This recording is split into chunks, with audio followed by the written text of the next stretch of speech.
MMA-holes, MMA-holes, MMA-holes, MMA-holes, MMA-holes. You like to be a mixed martial a-hole. MMA-holes, MMA-holes, MMA-holes, MMA-holes, MMA-holes. No way. Oh!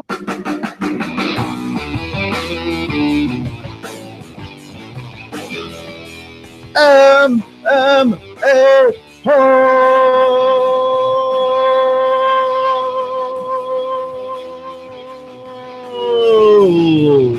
What's up, MMA-holes? What's going on? How are we? How are you? How am I? What's going on today? Pumped up. It's Wednesday, and you know what that means?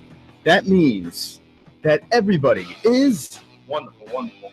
Everybody's excited. Everybody's here. Everybody's happy to see the MMA holes in the chat, on the screen, live tonight on a Wednesday night. We're back on Wednesday. Last week it was Thursday, Friday, Saturday, 3 nights in a row of MMA holes. But now we're here. Now we're live, back on Wednesday nights where we belong. It's lovely. I have coffee, and I am wonderful, wonderful. Wonderful, wonderful. Thank you. Thank you. What's up, chat room? Hello, hello. Tim F., Jesus Christ, Mexican, Kristen Cooper, first time on a Wednesday. Eddie gone bonkers because he is the peanut guy. We are here.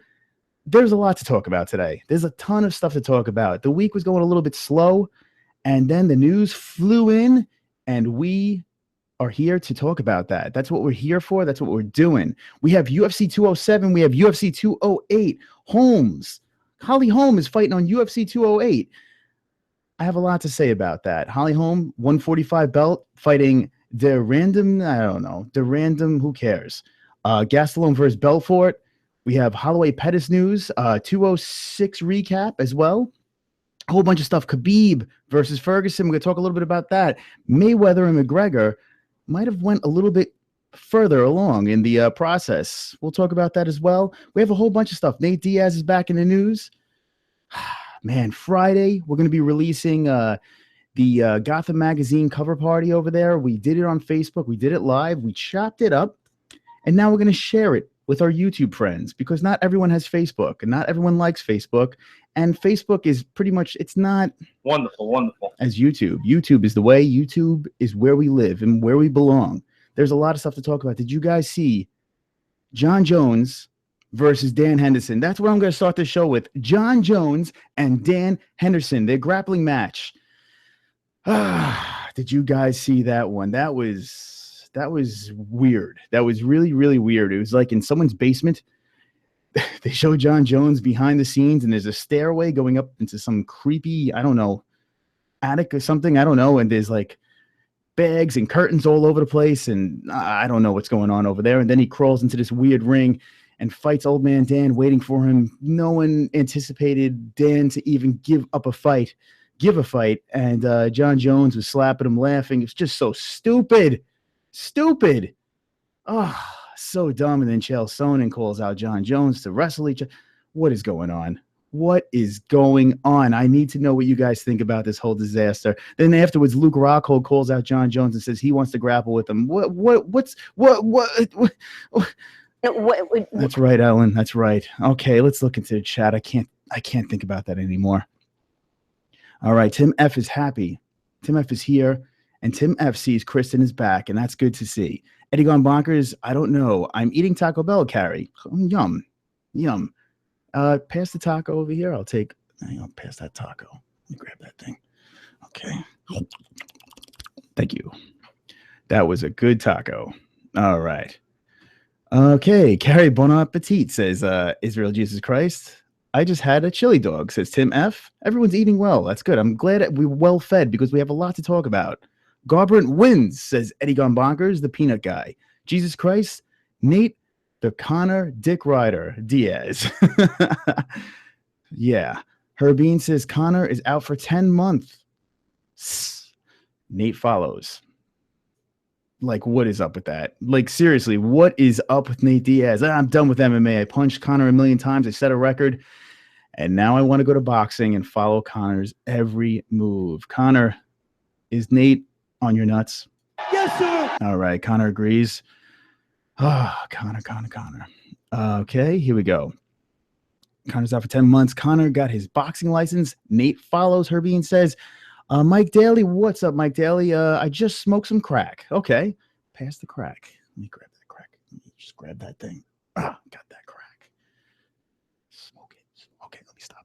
Let me stop whispering. All right. I'm sure Nate will get his girl pregnant too, says Jesus Christ. Connor agrees. Yes, sir.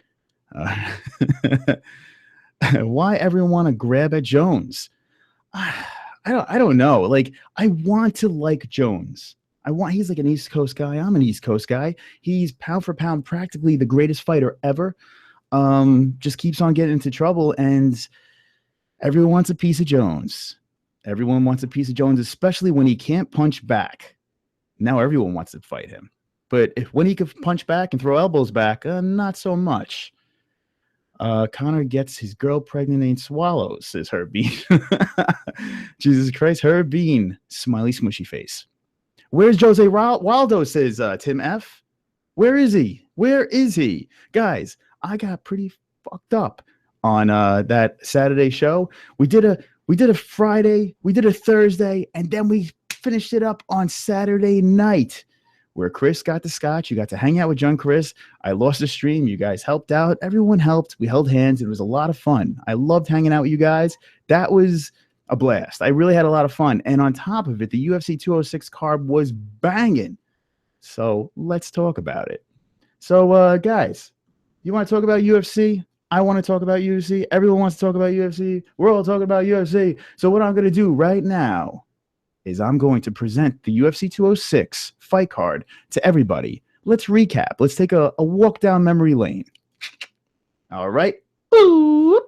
All right. Here we are. Guys, let's brush through this really quick. What did you guys think a bit about this card? It was pretty wild. I had to watch it sober the next day because I was my eyes they weren't with me.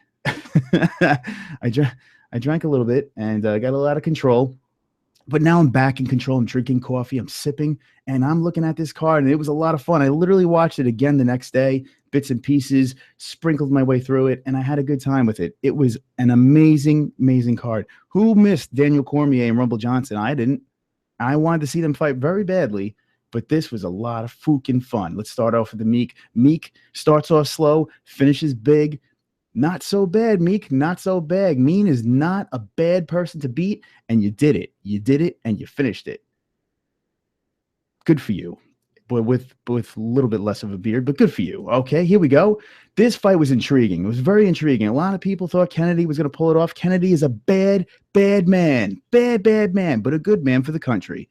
Kennedy goes in there, long break, looked sluggish, looked tired. Kelvin Gastelum had his coming out party. Kelvin Gastelum was like, fuck this. I'm ready. I'm back. I'm badass, and I'm going to take care of business. Kelvin, the Mexican, Gastelum, took care of business, and he beat up Kennedy. He was good on his feet. He was good on the floor. I think what you could take away from this fight is how good his hands are. Everyone knows that he could wrestle and he could grapple and he could do a lot of fun stuff. But watching his hands, watching the way he moved around, watching that cardio at this weight class where he belongs, Kelvin Gastelum's here to stay. And Kelvin Gastelum's going to make a serious run.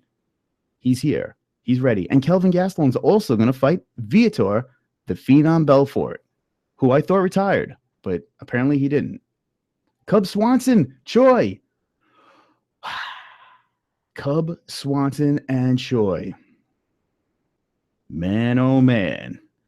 Cub Swanson and Choi. Did you guys see that? Of course you did. You were watching the MMA-holes. We all saw that. That was just ridiculous. It was all sorts of ridiculous. Cub Swanson versus Doohoo Choi. Well, yes, that was fantastic. That was freaking awesome. I was screaming. I woke my neighbors up. My neighbors were, it was just nuts. It was nuts. It was nuts. So much freaking fun, that fight. I thought Choi was going to win. It was the only fight I got wrong. Mystic Moss doesn't get all the fights right all the time, but sometimes he's wrong, and I'm glad I was wrong on that one because that was just amazing. I don't care if I was right. I don't care if I was wrong. That fight was just banging. And I'm going to show you that. Check it out. Here we go. Cub Swanson, Doohoo Choi.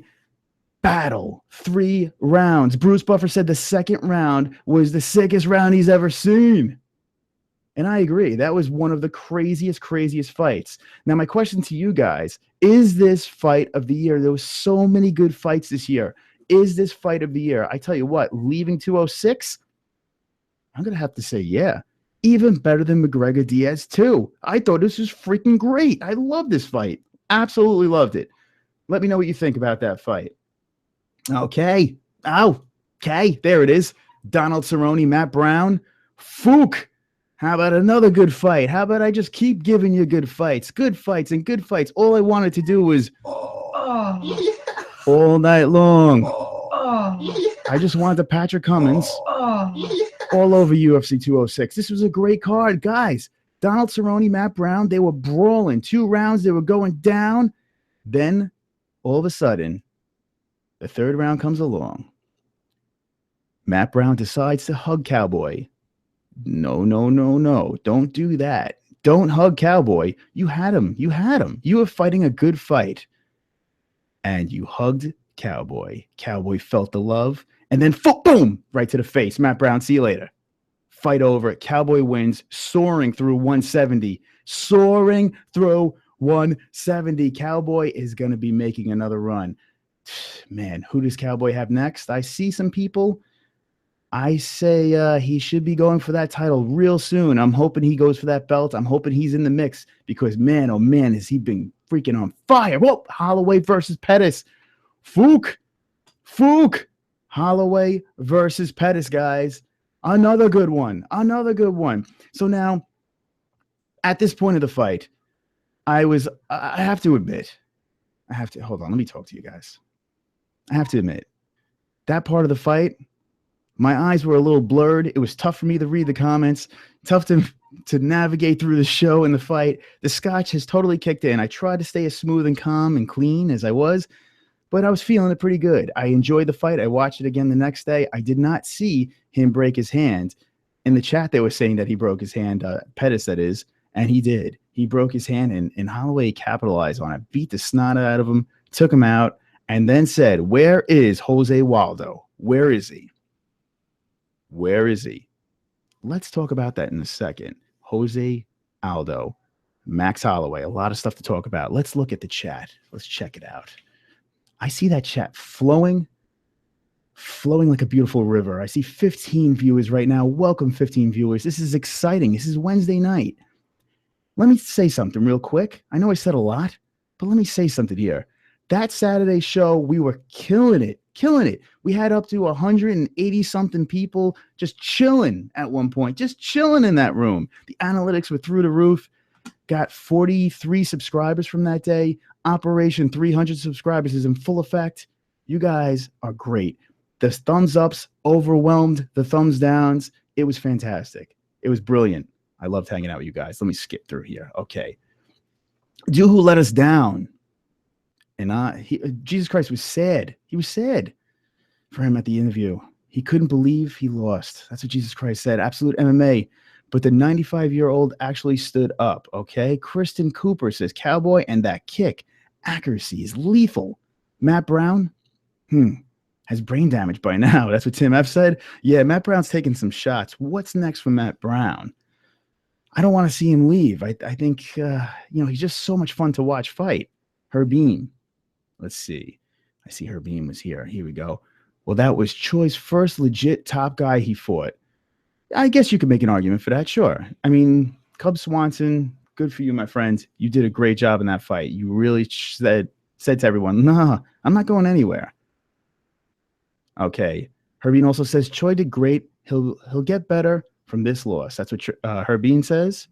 Israel Jesus Christ, Tim, Matt Brown had brain damage at his birth. That's what Jesus Christ says. Tim F, you did good for a drunk guy. Mexican says, my ninjas. Mexican, you are. Wonderful. Let's hope Doohoo will come back stronger. Mex, you're a ninja. That's right. Jesus Christ, he is a ninja. I think this fight doesn't hurt Choi. I mean, his face probably hurt the next day, but I don't think this fight hurt him. I think if anything, this fight helped him. The UFC, yes, they wanted to see Choi win. It was very obvious the UFC was pushing Choi to win this fight. They didn't get their wish. But even with this loss, showing Choi's toughness and his strength and his ability to hang in there and take a punch and how strong he is, and there's a lot of positives that comes out of this. So I think he's going to learn from his mistakes, and he'll be back soon. Okay, Mexican says, baby Jesus, Chris, salute to all the rest of the holes.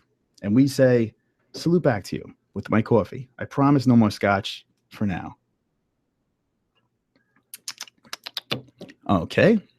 Matt Brown was more worried about his body than his head. That's why he was put to sleep. That's what Herbine says. Jesus Christ, everyone making Cerrone a hero. Well, like a meatball hero.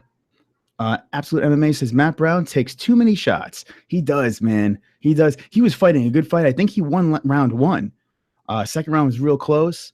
He was fighting a very good fight, and he got caught. He got caught a couple of times in the head with that kick, and he rocked Cowboy. He did rock Cowboy, but yep, shin to face.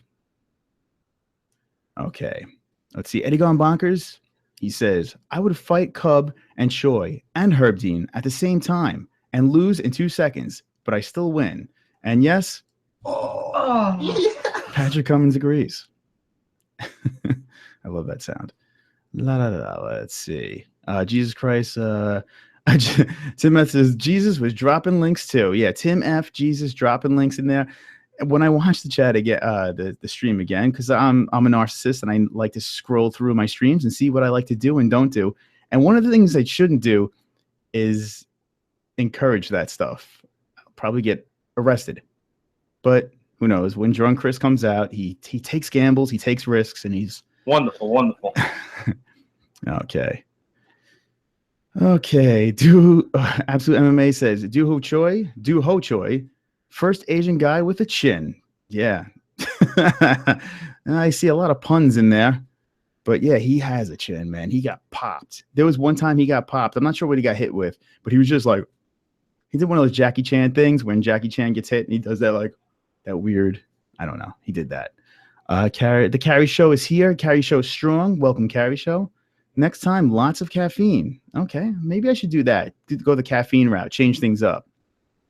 Doohoo Chin says, Jesus Christ. Choi is someone to keep an eye on for sure, says Glenn Allen. Glenn Allen, I saw you before, and now I see you now. This is where I like you. Now with that Luke Thomas, you know what I want you guys to do. Give me a fuck Luke Thomas. Fuck Luke Thomas in the chat. Rat him out. Fuck Thomas. Fuck Thomas. Fuck Thomas. I love trolling on Luke Thomas's things. Even though he doesn't read the chat, it's just fun. And they're so serious in that chat. There's a lot of people that just like, oh, fuck you. All right. I don't know. That was just a weird rant I had to go on. Okay, Tim F says Cerrone is fighting Masvidal. I'm thinking you're saying Masvidal. Masvidal, I think Masvidal. I think that's what you're saying. And if that's the case, that is fucking awesome for sure. Doohoo Choi versus Condit versus Lawler is a draw. What do you guys think? Doohoo Choi, this is Mexican, versus Condit versus Lawler. I saw Lawler is going to be fighting Nick Diaz at UFC 209. It looks like that is the word on the street. That's the word of the bird. That's what it looks like is happening. Welcome, viewers. If you are new to our program, this is our weekly show every Wednesday. I like chatting with you guys, I like chilling with you guys. There's so many topics to talk about. I open the Hangouts later, and we have a good time. And you guys all are wonderful, wonderful. All right. Bryce Farmer's back. What's up, Bryce Farmer? Bryce Farmer's back in the chat. Bryce Farmer is yes. That's right, Bryce Farmer. That is Patrick Cummins getting a staph infection squeezed out of his knee, and it's my new favorite sound in the world. It's wonderful, wonderful. That's right. All right. However you say his name. Yeah, we got you, Tim. Okay. Cue someone donate to Chris to buy the UFC pay-per-view. Yeah, I know. Once I get big enough, I'll splurge. I'm so shady with my shit. If you saw my setups, it's just so funny. It's a lot of interesting, a lot of wires, and a wife that just shakes her head back and forth. What's up, Mexican? I'm doing good. My man, how are you? Says Glenn Allen Herbine. Ha ha ha ha. Mexican, I'm good. Glenn out here thugging. Yeah, Mexican is the thug of the group. He is the tough thug. Herbine, his live stream is always 1 minute behind. Yeah. You know, that's a YouTube thing too. It's between my streams behind and then YouTube. There's a little bit of a delay as well. So I'm back in time. You guys are in the future, and I got to get the DeLorean and catch up to you guys. Fukluki says Glenn. Bryce, can't wait for Kane to smash Fabricio. I concur. I want to see that as well. Fabricio with that. I can't even do that face. How do you do that face? I don't know. That's really bad. It's not even close. But yeah, I want to see Kane smash him too. Luke the Donk Thomas says Tim F. And we didn't speak for the latest, greatest of all time, Venata. 50 G's, Dana. That's what Jesus Christ says. Absolute MMA, John Anik is a cringeworthy commentator. That's hold on. That's what Absolute says. He should go back to ESPN Live. Glenn Allen, that's good, Mex. Got to keep grinding. Don Cerrone versus Carlos Condit would be epic. What happened to Condit, man? He just kind of fell off. He said he might retire, and then he's just... I don't know. I think we'll see him one more time. I just think he's a fighter, and he wants to be back in that game. Let's see. Herbie says they're teammates. They won't fight, I think. But true, that would be total destruction. Hey, Chris S. Chris S. is in the chat. Welcome, Chris S. Chris S. Everybody, Chris S. is? Wonderful. For sure. That's right, Connor. Yes, sir. Sup, sexy? Says Herbie. Mexican Donald Cerrone has been tearing through honkies at 170. Yeah, he has. But can he hand with top 3 division? That's a good question. Woodley, Wonderboy, Lawler. That's interesting. I think Lawler, yes. I have a feeling Woodley would take care of business, and Wonderboy is he could really bang. I think Cerrone would have to try to drag Wonderboy to the floor. His ground game is a little bit suspect. But I think Woodley, believe it or not, out of the 3 of them would be the toughest for Cowboy. Okay. It says Jim Rome will replace Mike Goldberg, says Jesus Christ. Herbine, just like Choi, everyone was all over his nuts. But when he finally fought a top 5, he lost. Good point. Good point. That's like the difference with Connor. Connor has talked his shit, and he's been hyped up, and he's backed it up. A lot of times these guys are so hyped up. Like Sage Northcutt, for instance. He was super hyped up, and then he got smashed. And that's that. Here, Chris. Here we go. Tim F says, Chris, you think Paige versus Michelle is main event worthy? That whole card is not. It's weird. It's fun. Let's look at it. Would you just look at it? Tim F talks. We here. All righty, guys. This weekend, there is a fight. I have some bad news for you guys. Before I get to this, I don't know how to say this. I can't do a Fight Buddies on Saturday. Please, please, please don't be upset. Please. I will put a video up on Friday, but I can't do a Fight Buddies on Saturday. I'm so sorry. Can't. My friend's going to Cuba for a whole year. He's going to Cuba. He's being sent away to Cuba, and I can't do a Fight Buddies. This is very sad. When I don't do Fight Buddies, it sucks. When I actually have a life, the rare occasion I actually have a life, I can't do a Fight Buddies. But be warned, we will be doing more fight nights, and 207, I'm looking to get all my boys together and do a banging UFC 207 Fight Buddies. We want to break some MMA-hole records for the Fight Buddies. But before that, let's talk about this. All righty. Here it is. Look. Just look at it. Look at these 2 beauties. Paige VanZandt. Michelle Waterson, the karate hottie, versus 12 gauge. Guys, check it out. Check it out. Okay, so the question was, is this main event worthy? When you look through the card, some may argue that even though Faber has been wah lately, it is his last fight, and he's in his hometown, you should make this the main card, right? But he's showcasing his girl, Paige VanZandt. I'm sure he doesn't mind taking a back seat. So Paige Van Zant and Watterson is the first main event. Hello, main event. The thing I don't understand is this: Northcutt versus Gall. Is it intriguing? I guess there's some sort of story with that. Do they belong as a co-main event? I don't know, guys. Come on, please with this. I mean, Mickey Gall, man, he's got that freaking charmed ride in the UFC, man. He's just Mr. Main Card, just jumping on there. Now, do I think Mickey Gall's bad? No, I don't think he's bad. Actually, I think he's very talented. I think he might even be more talented than Sage Northcutt. But do I think it's a co-main event of this card? No, I don't think so. I think that one's a little bit of a slap in the face. I would be fine if this is the second or the first fight, but I think Faber should have been at least the co-main. At least give my man the co-main, but that didn't happen. And we have the youngsters co-maining this fight night. Let's go through the picks real quick. Boom, look at this one. Now this one, don't sleep on this fight. My man Mike Perry's back. Mike Perry is a badass. He's a beast in the cage. And he's fun to watch, man. He's nutty, and he finishes guys. He's 9-0-0. Mike Perry versus Alan Joe. This is going to be a good fight. Good fight. This could be the best of the four. You know, I really see that this fight could be fight of the night right here. So right off the bat, I'm going to pick this fight. Bang. Mike Perry is going to win this fight. Trust me on this one. Mike Perry is hot in that cage. He gets in there. He finishes people. He's a crazy bastard, and I really do feel he's going to win this fight. Okay, for Faber, pick it, guys. Real quick, I look at this fight, and it's like a stalemate.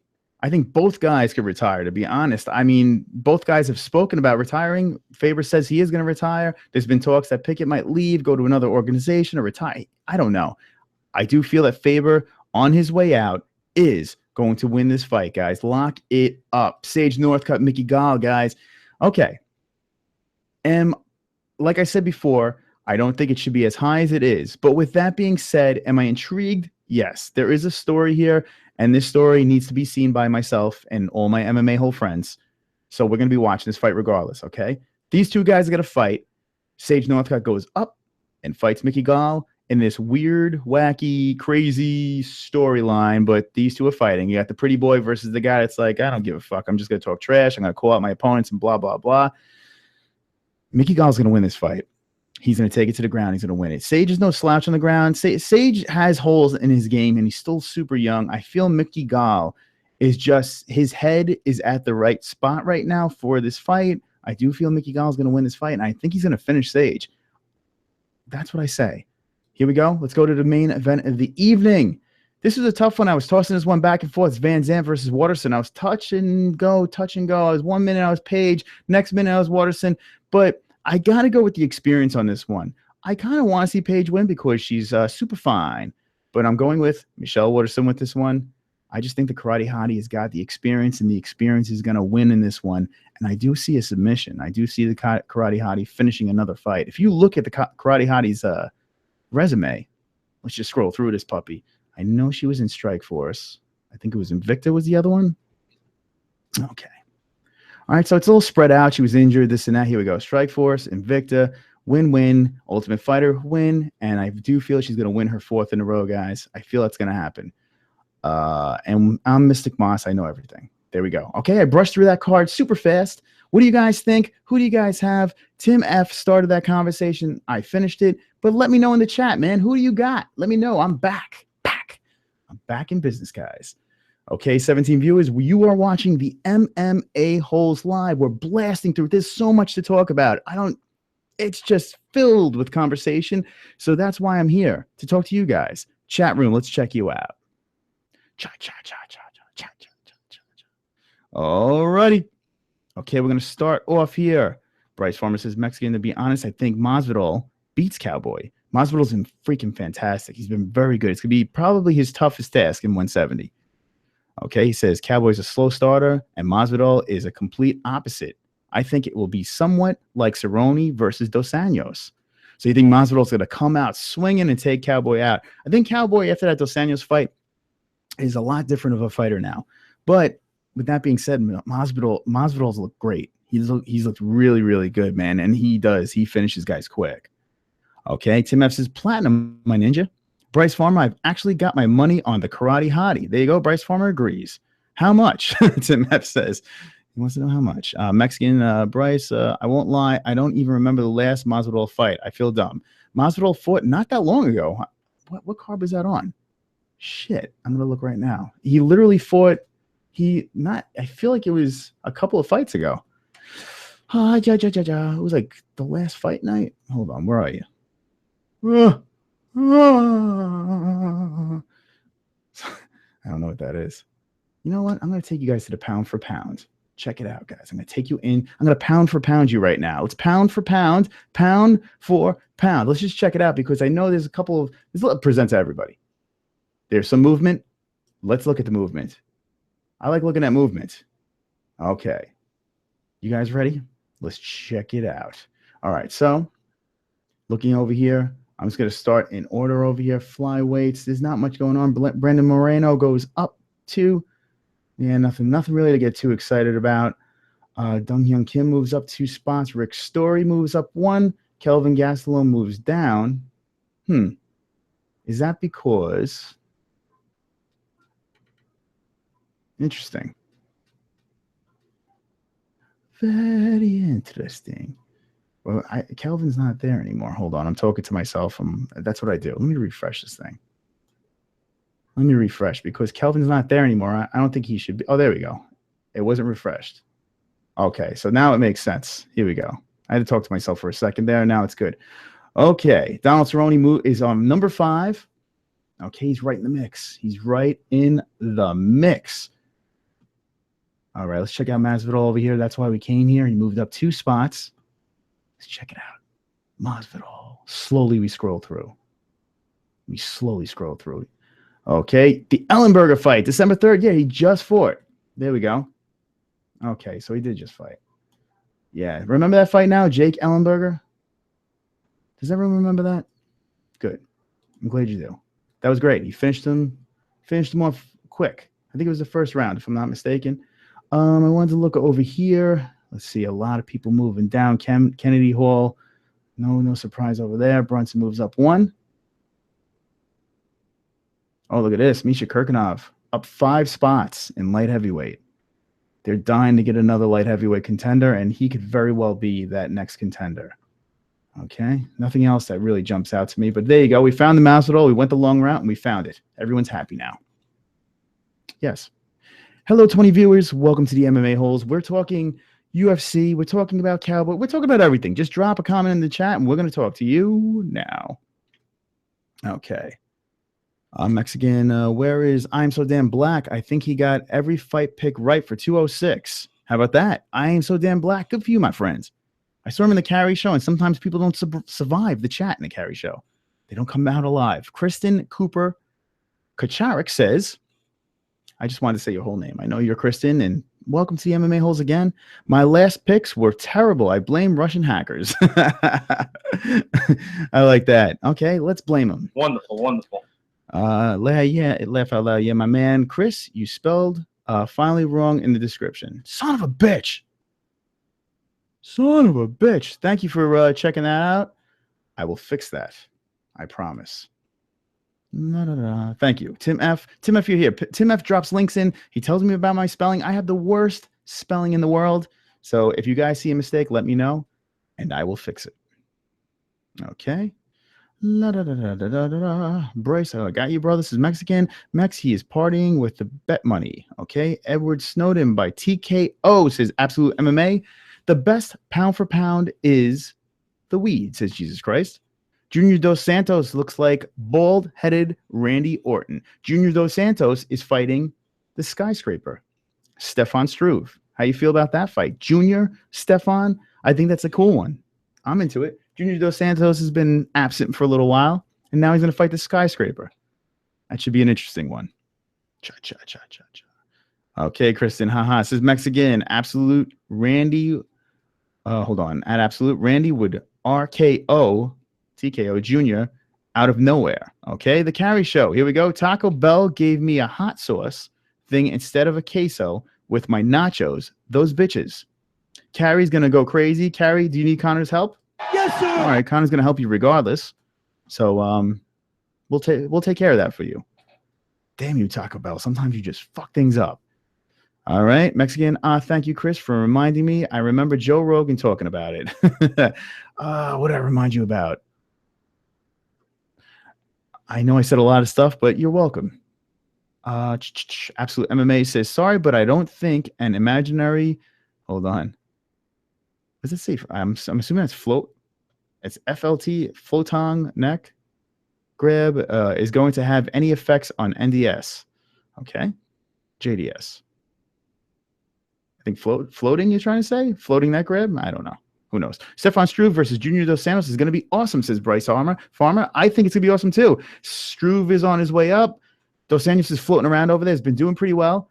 It's going to be a fun fight. And anyone that fights the skyscraper is always fun to watch, you know, because it's like a circus.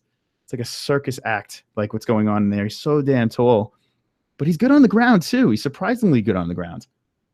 Okay, here we go. Mr. Lynch is here and says, Khabib or Tony? Right now, gun to my head, Tony. That's what I say. That's how I feel. I feel he's more well-rounded. He could stand up and bang. He could play on the floor as well. He's slick on the floor, Tony. He's quirky. He moves a lot, and I do feel he is the better fighter. I've been eyeballing Twitter. I've been watching Ferguson's Twitter and Khabib's Twitter. I am waiting and praying. We need something in UFC 208. So today, V-neck Mike. Oh, speaking. Check this out, guys. The MMA-holes with my nipples.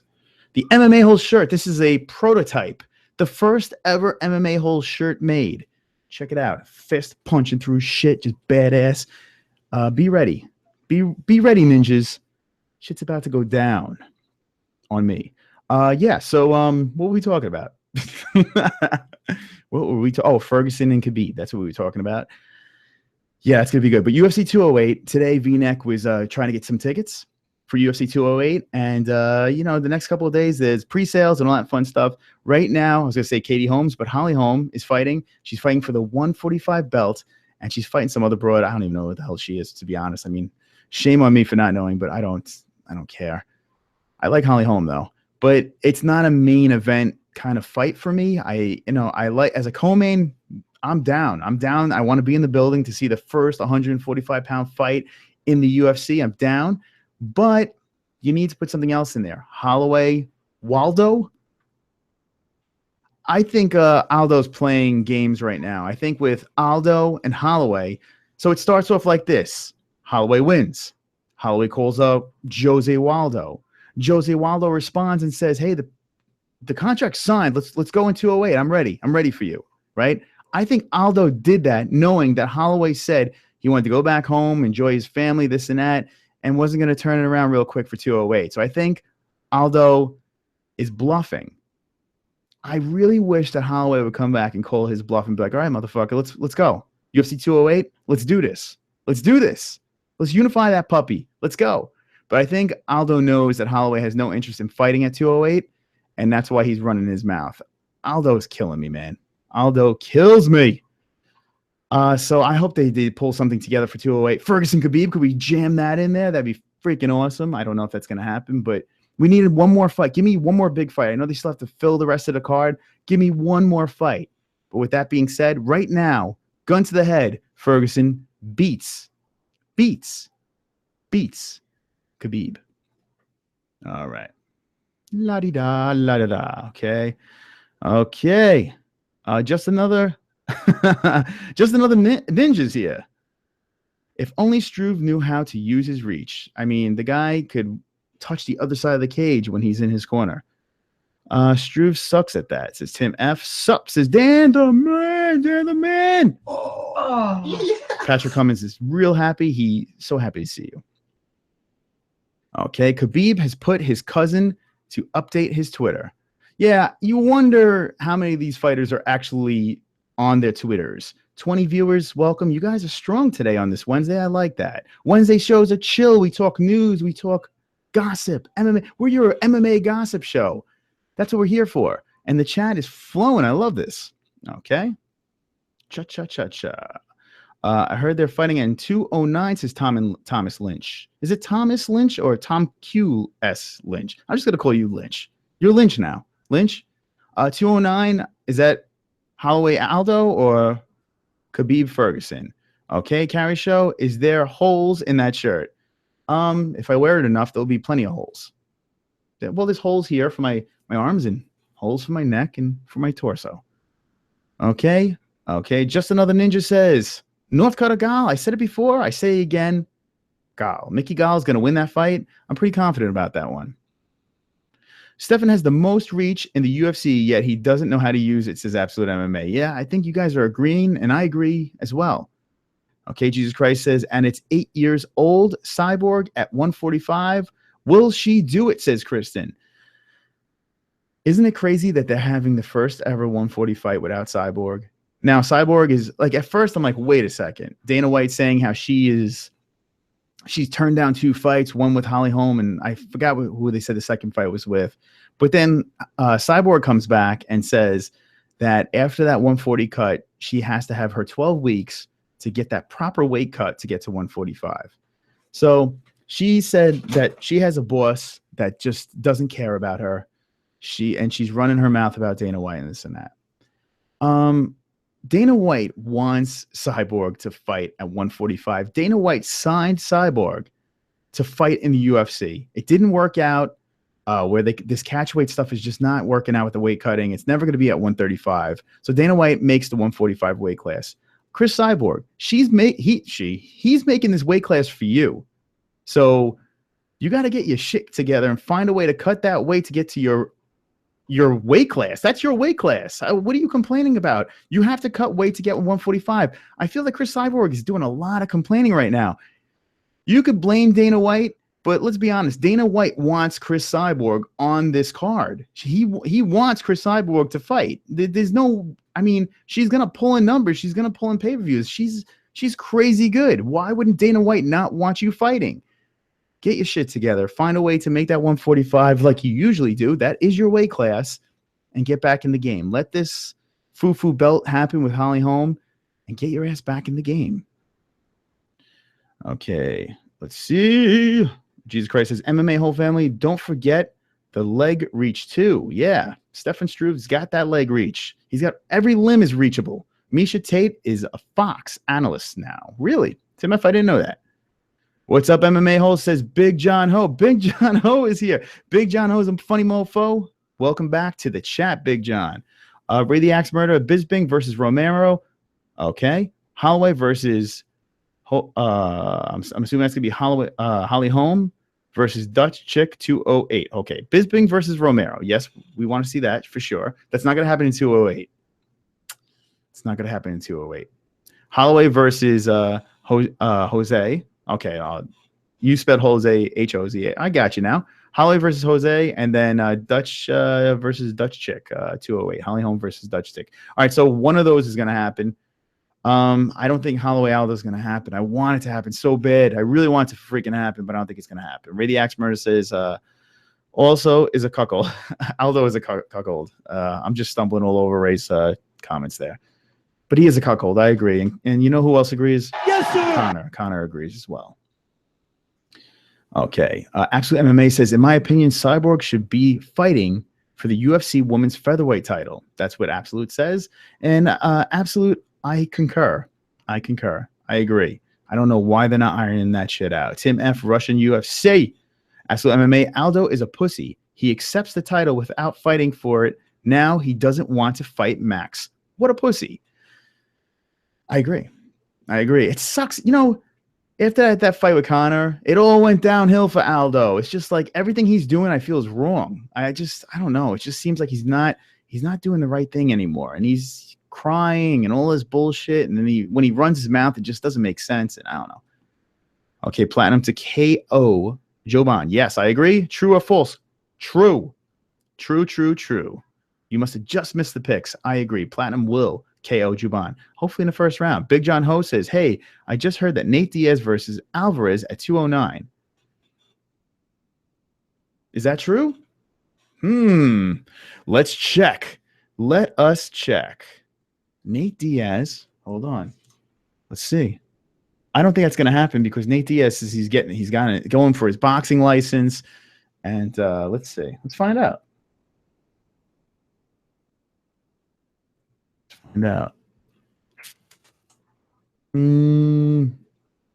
It's not looking like it. No, Nate Diaz is playing games right now. He says he's waiting for Conor. He could wait 10 months. That's not going to happen in 10 months. There's a whole bunch of things that could happen in between. Floyd Mayweather met with Dana White, and they talked for the first time. According to sources, Floyd Mayweather met with Dana White and talked business about fighting his boy Conor.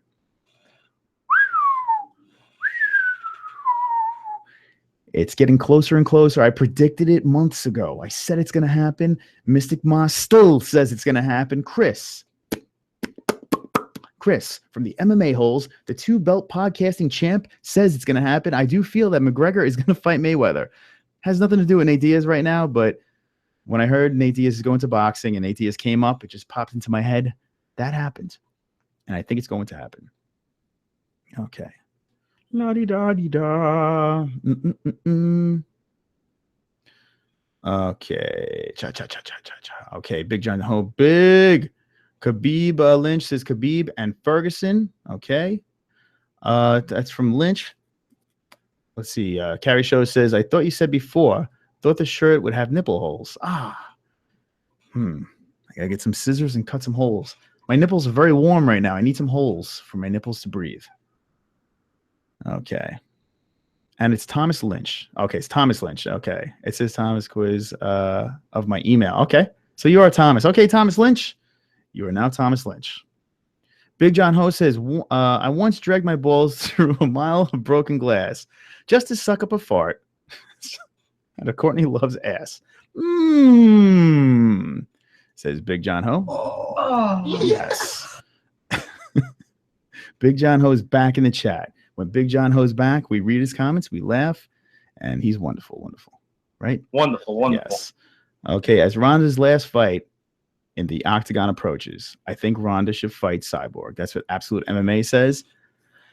A lot of people think that this whole thing, so the Holly Holm thing, if she wins the belt, it looks like the UFC wants her to win this 145 belt to put her back in the mix again. So Rousey wins, Holm wins, 2-belt champ. A lot of people are saying that that's the reason why they're doing this. Maybe F Cyborg, they're doing this whole Holly Holm wins that belt or whoever else wins that 145 belt, and then Ronda challenges that person to be a 2-belt champ. Now, that theory, that kind of makes sense. I could see that happening. People thinking in advance, hey, if this, and this happens, you might have another 2-belt champ, sell some pay-per-views, this and that. That could be a possibility. So keep an eye out on that theory. All right, Big John Ho, do you have relations with Doohoo? Says, Jesus Christ. Just another ninja says, Bisping just called out GSP on Instagram today. Bisping wants that GSP fight bad. I saw on UFC tonight, right before the MMA-Holes broadcast, he did call out GSP. He wants to fight the smaller man. He's being a bitch. Okay. Jesus Christ. Okay, says relation. Big John Ho says, nice, the MMA-Holes. Tim F. Carrie likes chest abs, glutes, and cock. I learned from her vids. See, you learn a lot from her vids, Tim F. Big John Ho says, Doho is my backdoor lover. Ellen doesn't even know what to say about that. She's just stumbling all over her words. All right. Okay. Basically, Aldo means pussy from now on. Okay. Hold on. I lost. Where am I at? Where am I at, kids? All right. We're going to scroll through this chat a little bit. I know I'm going to miss some of you guys. I apologize, but there's so many people in here talking. This is awesome. This is so awesome talking to you guys. Absolute MMA says, all right, he's just wants to whore off Conor for the millions. I can't argue that. He's definitely riding that Conor coattail. Or you're saying Mayweather is. Yeah, I mean, Mayweather, he's, it doesn't make sense to me. Why does Mayweather want to fight McGregor? I mean, he must just think it's just such an easy fight for him. You're fighting an amateur boxer. You could be pound for pound the greatest of all time. So my phone's ringing. But he might just think it's a layup and it's an easy 100 mil right in the pocket. Maybe that's why Mayweather wants to do this, but I feel that it's a win-win for McGregor. It's a complete win-win for McGregor. If he wins, he's an amateur boxer that beats one of the greatest boxers of all time. You know, it's a huge. I mean, you could only go up. If you lose, you lost. You're an amateur boxer that lost to one of the greatest boxers of all time. So it's not a big thing. Imagine if Mayweather gets that one blemish on his record to an MMA fighter that fought one boxing event, one match, one ring, one appearance in that ring. Could you imagine? I mean, that would suck for Mayweather. McGregor's the bigger man. McGregor has the reach. McGregor has that left hand, the powerful left hand. McGregor will win. I know a lot of people say no, but he will win, right, Connor? You would beat Floyd Mayweather? Yes, sir. Floyd Mayweather in 3 rounds. Yes, sir. All right. See, Conor McGregor says Floyd Mayweather is going to lose 3 rounds by KO. That left hammer. Okay. Carrie says, I have a boyfriend now, and I'm not a cheater. Carrie's a loyal one. Kristen Cooper says, would be a good fight. Jesus Christ, I saw a professional national boxer sparring with Conor and beat the living hell out of him. I did see that video too. I've seen videos where he got his ass whooped boxing, and then I see videos where he looks great boxing. I feel all the videos that are released of Conor it's all strategy. I feel everything is strategy. Anything that you see of Conor is a strategic plan going in a certain direction. So I wouldn't put too much into that video. Just Another Ninja says, thoughts on the Korean Zombies return? I'm in. Why not? Fuck it. I don't mind. Just another fight to watch. Okay. All right. Montreal's finest is here. I'm going to the UFC one day. Are you going to fight in the UFC? You're going to sit in the stands? Let me know. Okay. Kristen says, Tim, I hate the treadmill, though. It's my enemy.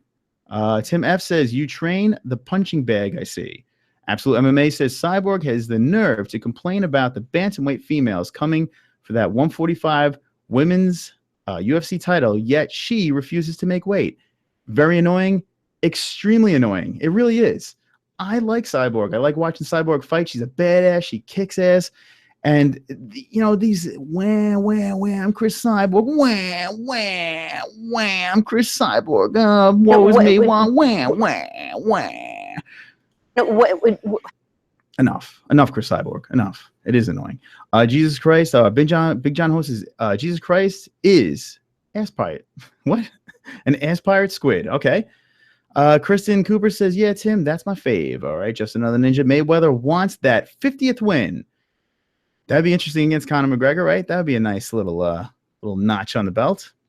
Do you think it was misguided to? Hold on. Who is this here? Al Shadi. Yukaub Al Shadi. Welcome to the MMA-Holes. If this is your first time on a Wednesday show, you are Wonderful. welcome to the MMA-Holes. Okay. Says, do you think it was a misguided to even offer the 145 belt to Aldo? Also, do you think Aldo is justified in accepting it? Okay, so do I think it was misguided to even offer the 145 belt to Aldo? That whole belt thing was a circus. I've said it before. I say it again. That whole belt thing, I don't get it. Even when he fought Edgar, okay, Conor wasn't defending the belt, so they give him the interim belt. I feel that Holloway Aldo should have been the fight for the real belts. That's what I thought should have happened. This whole thing with Pettis blew up in their faces. They got lucky. They dodged a bullet and. Excuse me. I almost had a heart attack right there. They dodged the bullet. I don't know what just happened. It was like a burp / I'm going to die. Yeah, so they dodged the bullet with that fight, with the Pettis fight, because Holloway won. That's what they wanted. So now they're going to finally get the Holloway-Aldo fight. It should have happened. That should have been the fight. The problem is Aldo wasn't ready, so they forced Anthony Pettis in there. Or let's make a belt. Let's do this and that. So to answer your question about that, yeah, I think that was a whole gimmick just to get some pay-per-view sales. Let's unify that belt and stop with this whole fiasco. Okay. Tom Judson is here. As a former fighter, coach, I'm starting to think some of the big money UFC fights are fixed. You know, I'm not there yet. I'm not quite there yet. Back in the day with boxing and all that stuff, you would see these fights and you'd be like, oh, wait, something's not right. And then you would hear these rumors about this one fixing that one fixing this one. I don't think UFC, it's becoming big. I don't think UFC is big enough right yet for that to be the situation. I don't feel fixed is quite there yet, but we could be close to that. It could be happening. There's a lot of megastars popping up and the UFC definitely wants things to go certain ways. Would I be surprised in the future if that's the case? No. Unfortunately not. But right now, I think we're good. I think still I still think it's not fixed, but you never know. Sometimes these judges, they make you scratch your head. Okay. And Tom, welcome to the chat. Kristen is here. Kristen is talking, and we see you. 145 has to be hard for Cyborg. I think she would be like 150, 155 maybe. Here's the thing. 145 is her weight class. That's where she fights at. I mean, I know, especially for a woman, it's tough for her to knock off that weight, and she's a very muscular woman too. So it's tough for her to get to one, like it's excruciatingly hard for her to get to 140. And so I could see that 5 pound difference being hard to get a 145. But here's the deal. You're the 145 champ where you are. You wanted to be in the UFC. They gave you a 145 pound division.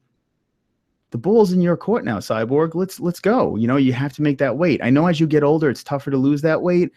Maybe it's bad timing, but you got to stop complaining. You got to try to hit that 145 or just stop complaining. Abizaba, what's up, my friend? Abizaba, I just lost you. The chat just fucking caught up. All right, Abizaba, I'm sorry I lost you there, but I'll be back. Okay, they won't be able to handle it. Absolute MMA. Hey, Marlene's here. Hello, Chris. Marlene, we have that video that we put on Facebook. I watched it. I chopped it up a little bit. We'll be putting it on YouTube on Friday. And I cringe every time I hear myself say your name wrong. I apologize again. Montreal's finest, fight. Hi, Chris. Hi. Marlon is wonderful, wonderful. Jesus Christ. Tim, pray to the Lord for Connor. All right. Absolute MMA. I got my first class of Brazilian Jiu-Jitsu. It was fun. I can't wait to get my blue belt. Absolute MMA. Congratulations, my friend. If you have any videos, any pictures, send them to me. Shoot them on Twitter at the MMA-HOLES. Bang, right up there. Shoot it to me on Twitter. I would love to check them out. Any videos, anything. We'll show the crew on here. We'll be nice. We'll be friendly. And good for you, my friend. We're rooting for you. Okay. Cha-cha-cha-cha. Okay. I got my first. Okay, here we go. Tim F says, Chris sure does attract a lot of ladies here. No, it's you guys. You guys bring in the girls. It's you guys. Okay. Absolute MMA says, I'm a Muay Thai Lao kickboxer. Okay. First, then jiu-jitsu fighter. Good for you, my friends. Listen, kick some ass, and you have a whole army of MMA-holes behind you. Like that doesn't sound right. Oh. But we got your back. Okay. Okay, Tim F trains in Bellator.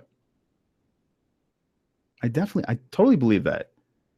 Okay, Big John Ho, Jesus Christ. Hey, my name is Mr. Me Too. Kristen says, Moy looks so, hold on. Moy looks super fun. I do BJJ. There you go. Kristen's a badass too. This is what I like about the MMA holes, the whole chat. Everyone's a badass. We could all handle ourselves and take care of business. I like that, MMA holes. All right. Cha-cha-cha-cha-cha. My name is John, says Jesus Christ. Nice to meet you, John. Okay, look, making friends, hugging it out. MMA Hole channel is Conor McGregor fan base channel. Wait, I don't know what you're talking about. Oh, shit. There he is. You know, we don't like to... Mouth, you'll do nothing. You'll do fucking nothing. Not one of you will do nothing. Conor just yelled at me. Okay. Okay, Tim F says, I'm going to start my own fight promotion. All midget fighters. All right, Tim F. There we go. Hey, I go to that. I check that out. Why not? Okay, Mr. U2, I'm too thin. I look like a squid. Jesus Christ, looks like a squid. Okay, yeah, probably squid. Garbrandt or Lineker. Thomas Lynch, let's talk about that. Garbrandt or Lineker. Why are we talking about Garbrandt or Lineker when Garbrandt's going to be fighting Dominic Cruz? Lineker's going to be fighting Dillashaw. We got two fantastic fights right there. We should talk about those. Let's read some more chats, and let's go. Okay. Tim F says, neck tattoo, neck tap by KO. Squidward, Big John. Squid, the fish. I'm Greek. I don't get everything. Yo, yo. Yo, yo, the mobber, the mobber. I think the mobber it is. Welcome. We have the mobber here. Mobber is wonderful, wonderful. For sure. And Patrick Cummins thinks. Oh. All right. What's not to love about Conor, you know? Kristen, we speak your name. Yes, Conor is the best. Conor is wonderful, wonderful. Listen, Conor, whether you've liked him from as of recent or back in the day, Connor's the shit, man. Connor's fun. If you hate him, that's fine too. I could understand how you could hate Connor. He could get on your nerves. He's brash. He's out there, but let's be honest. He does back up his game most of the time. So, you know, he's interesting to watch. If you don't like him, if you like him, you're gonna watch. You're gonna pay to see him. Those are the pay-per-views I actually reach into the pocket. I pull out that dusty dollar and put it on a pay-per-view. All right, Jesus Christ. They must create a Connor dummy with 10 of his catchphrases. There's apps that my father just sent me a Connor soundbite app. It's just crazy. God knows. This is going to be Connor everything sooner or later. But I think if this Mayweather fight happens and he's getting $100 million for that thing, don't expect him to be fighting much longer. He says he's not going to be in the game very long.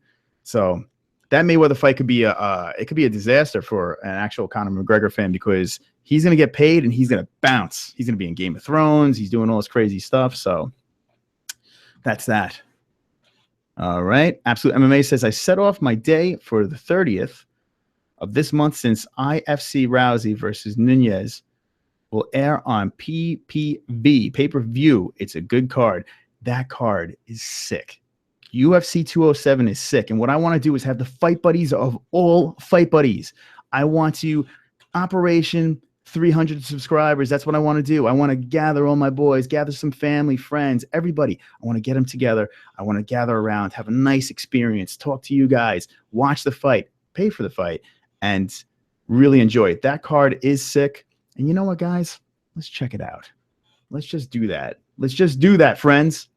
Because that's what we do over here. We speak your name, we talk your name, and UFC 207, you ask and you shall receive. Here, bang, bang, bang, bang, bang.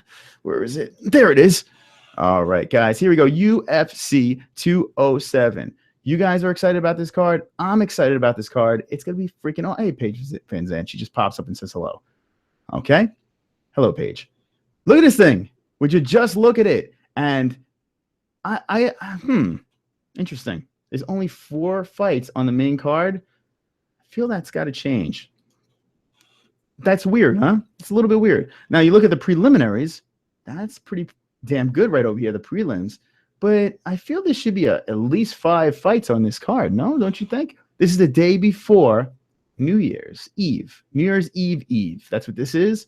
But if you look through this, what we got so far, I mean, Thatch, good fighter. Like it. He's fighting an invisible man that's 8-0. I mean, how could you not want to see that? Here we go. Antonio Carlos Jr. If I'm not mistaken, he won the Brazilian Ultimate Fighter. He's fighting an Italian man, Marvin Vittori. Why not? Here we go. Mr. Cowboy. Not the cowboy you're thinking of, the other cowboy. The one that doesn't want to make weight. He's fighting Tim Means. How about that one? Headline the pre-pre. Now we're going into the prelims. Ray Borg, Louis Smolka. Yes, why not? Hey, Mike Pyle's back. Alex Garcia. Sure. Here we go. Dong Hyun Kim versus Tarek Safadine. Yeah, that's a good one too. Here we go. Look at this. Headlining the prelims. Johnny Hendricks, Neil Magny. For sure, man.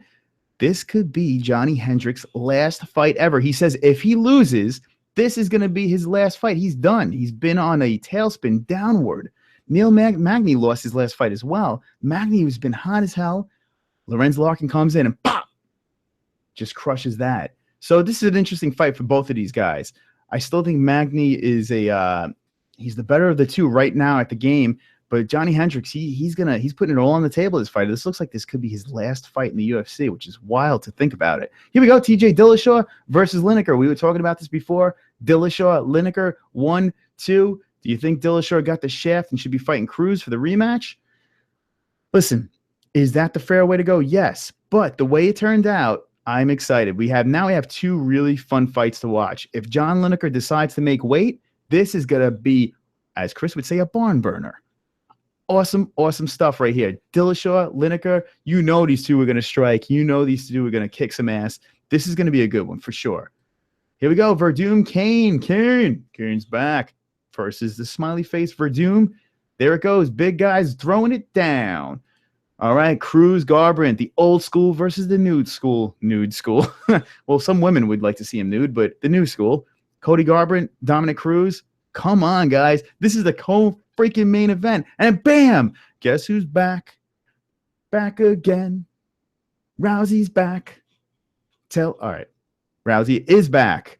And that is wonderful. To some, but I'm excited about that. When I heard that Rousey's coming back, I felt a little bit like, yes, for sure. You cannot be, but yeah, whoever said this is a good card, I concur. You can't think this is not a good card. I feel like we should throw another fight in this main event. You know, let's get 5 fights in there. Why not? You know, come on.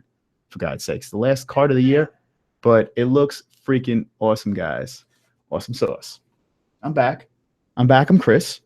Guys, we have a consistent viewer base right now. We got 25 viewers right now. Strong. Love it. Loving that the chat's going. Loving a lot of things are going. Life is living. I'm living. My Twitter's going. Awesome stuff, guys. You guys are sick. You're relentless. You're MMA holes, and I like that. I like it a lot. All right. Guess where we're going? Back to the chat. Okay. Jacob. I'm probably saying that wrong. I'm going to pronounce it like Jacob Al-Shadi. Nate beat Connor without a training camp the first time. Do you think not being prepared sometimes helps because then you have an excuse for losing? Yes. I used to think if you're coming off short rest, you know, if you're coming off of like a small camp and you're just filling in and fighting a guy that just needs a fighter to stand and bang with, I used to think that was a disadvantage. I changed my song and dance. After a couple of fights, I think it's an advantage. Now, do you have the cardio you do from a full camp? No, but you have an edge now. You're coming in. You have nothing to lose. And why not? If you could make that weight and get there, I think it's an advantage. And you look at some of the fights, Michael Bisping, even when Chad Mendes fought McGregor, everyone's like, oh, he had a short camp. Not for nothing. 2 guys, Mendes and McGregor, training a full camp, going at it. I think the story would be a lot different. I think McGregor would have tossed him a beating, to be honest. But he came in on short rest. McGregor was a little banged up. And, you know, it was actually a tough fight for McGregor. There's a lot of fights you see like that now these days, that these guys are coming on short rest, filling in spots and winning these fights. I kind of think that they have an advantage and maybe even a mental advantage as well. All right. Jesus Christ says, absolute, tell us where and when to follow. Okay, there you go. Jesus Christ will follow you. Absolute. Sure, it'll probably be a year at least. Okay. And we will follow. I don't know what we're following, but we're going to follow because that's what the MMAs do. We have each other's backs in here. Almost at 30 viewers right now on a Wednesday night. Guys, this is the most consistent viewage I've had on a Wednesday night. I love you guys. You guys are the best. Don't forget to hit the thumbs ups. If you're not a subscriber, become a subscriber. We do this every Wednesday, and I have a lot of fun. I have a full erection right now. All right. Okay, so it'd be a year at least. Thomas Lynch says TJ should have got the rematch. I agree. I think that was the fair way to go. But let's be honest. As a fan's perspective, we got 2 fights that are just awesome. Absolutely awesome. So it's good for the fans, bad for the fighter. Dad Bod Kane says, Tim F. Rhonda has 1 ab. She's got a mom bod. Okay. Absolute MMA says, I strike like Dillashaw, except as a heavyweight. Ooh, that's dangerous. If you're as fast as Dillashaw, light on your feet, and you're a heavyweight, get out of the way. Absolute MMA. Like I said, if you guys have videos or anything like that you want to show the holes, if there's any fights coming up that you want to promote, let us know. Justin Sumter was on last week. He was on Thursday night. He's an up-and-coming fighter. Bad man. Bad man. I can't wait till his next fight. I'm hoping he fights soon. I'm hoping maybe sometime in January. I would love to go see it. And that would absolutely be wonderful. For sure. I like backing these guys, you know? That's what we do here on the MMA holes. We have each other's back. Okay? Jesus Christ says Conor lost because, hold on, because he got up to 2 divisions. No one can perform the same with 30 pounds over. No soccer players, no basketball players, no athlete. Conor at 170, does he belong at 170? Nope, he doesn't. He gassed out real quick carrying around that weight. But the difference is he was throwing a lot of haymakers. He was putting a lot of energy into and not conserving his energy and watching his gas tank. And that's why that first fight, it was a different story. And Nate came in there and he won. And he won fair and square. And that was a great fight. I was in the seats. I cried. I've said it a million times. It's very sad. I was like this afterwards. No, I wasn't. I wasn't like that. All right. Thomas Lynch. Okay, hold on. Nate had fought 1 month earlier. He was already in shape. Nate is always in shape. Nate is a triathlon. He's always, yeah. He didn't look like he was in the shape, but Nate, that's one thing about Nate. There's two things. He could take a punch for sure. I mean, the guy he's literally like hitting a zombie. Like, they don't know that they're hurt. They have no idea. He just keeps going forward, and his face is mutilated. He doesn't care. And he's got crazy cardio. Both Diaz brothers, crazy cardio all year round. They don't need camps. They're always ready to go. They're fighters. Okay. Thomas Lynch wants to know thoughts on Cody and Dominic. Cody and Dominic, that's super duper tough. We're going to get into it more in detail when that fight comes around. I'd like to spend that Wednesday to really seriously break it down. If I had to think about it right now, my heart wants Cody. My heart underneath this MMA-hole logo with the nipples are covered.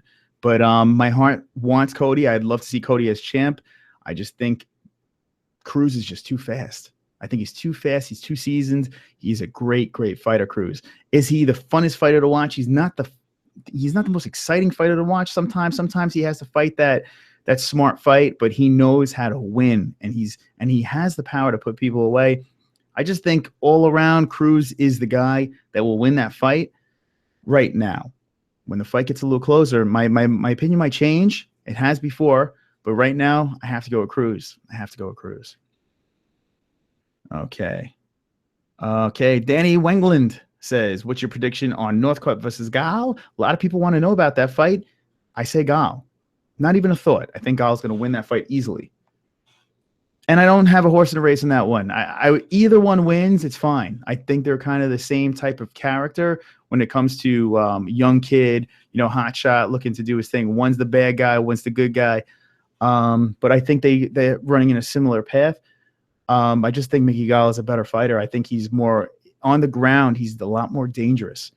And if he gets Sage there, Sage is in a lot of trouble, and I think he will.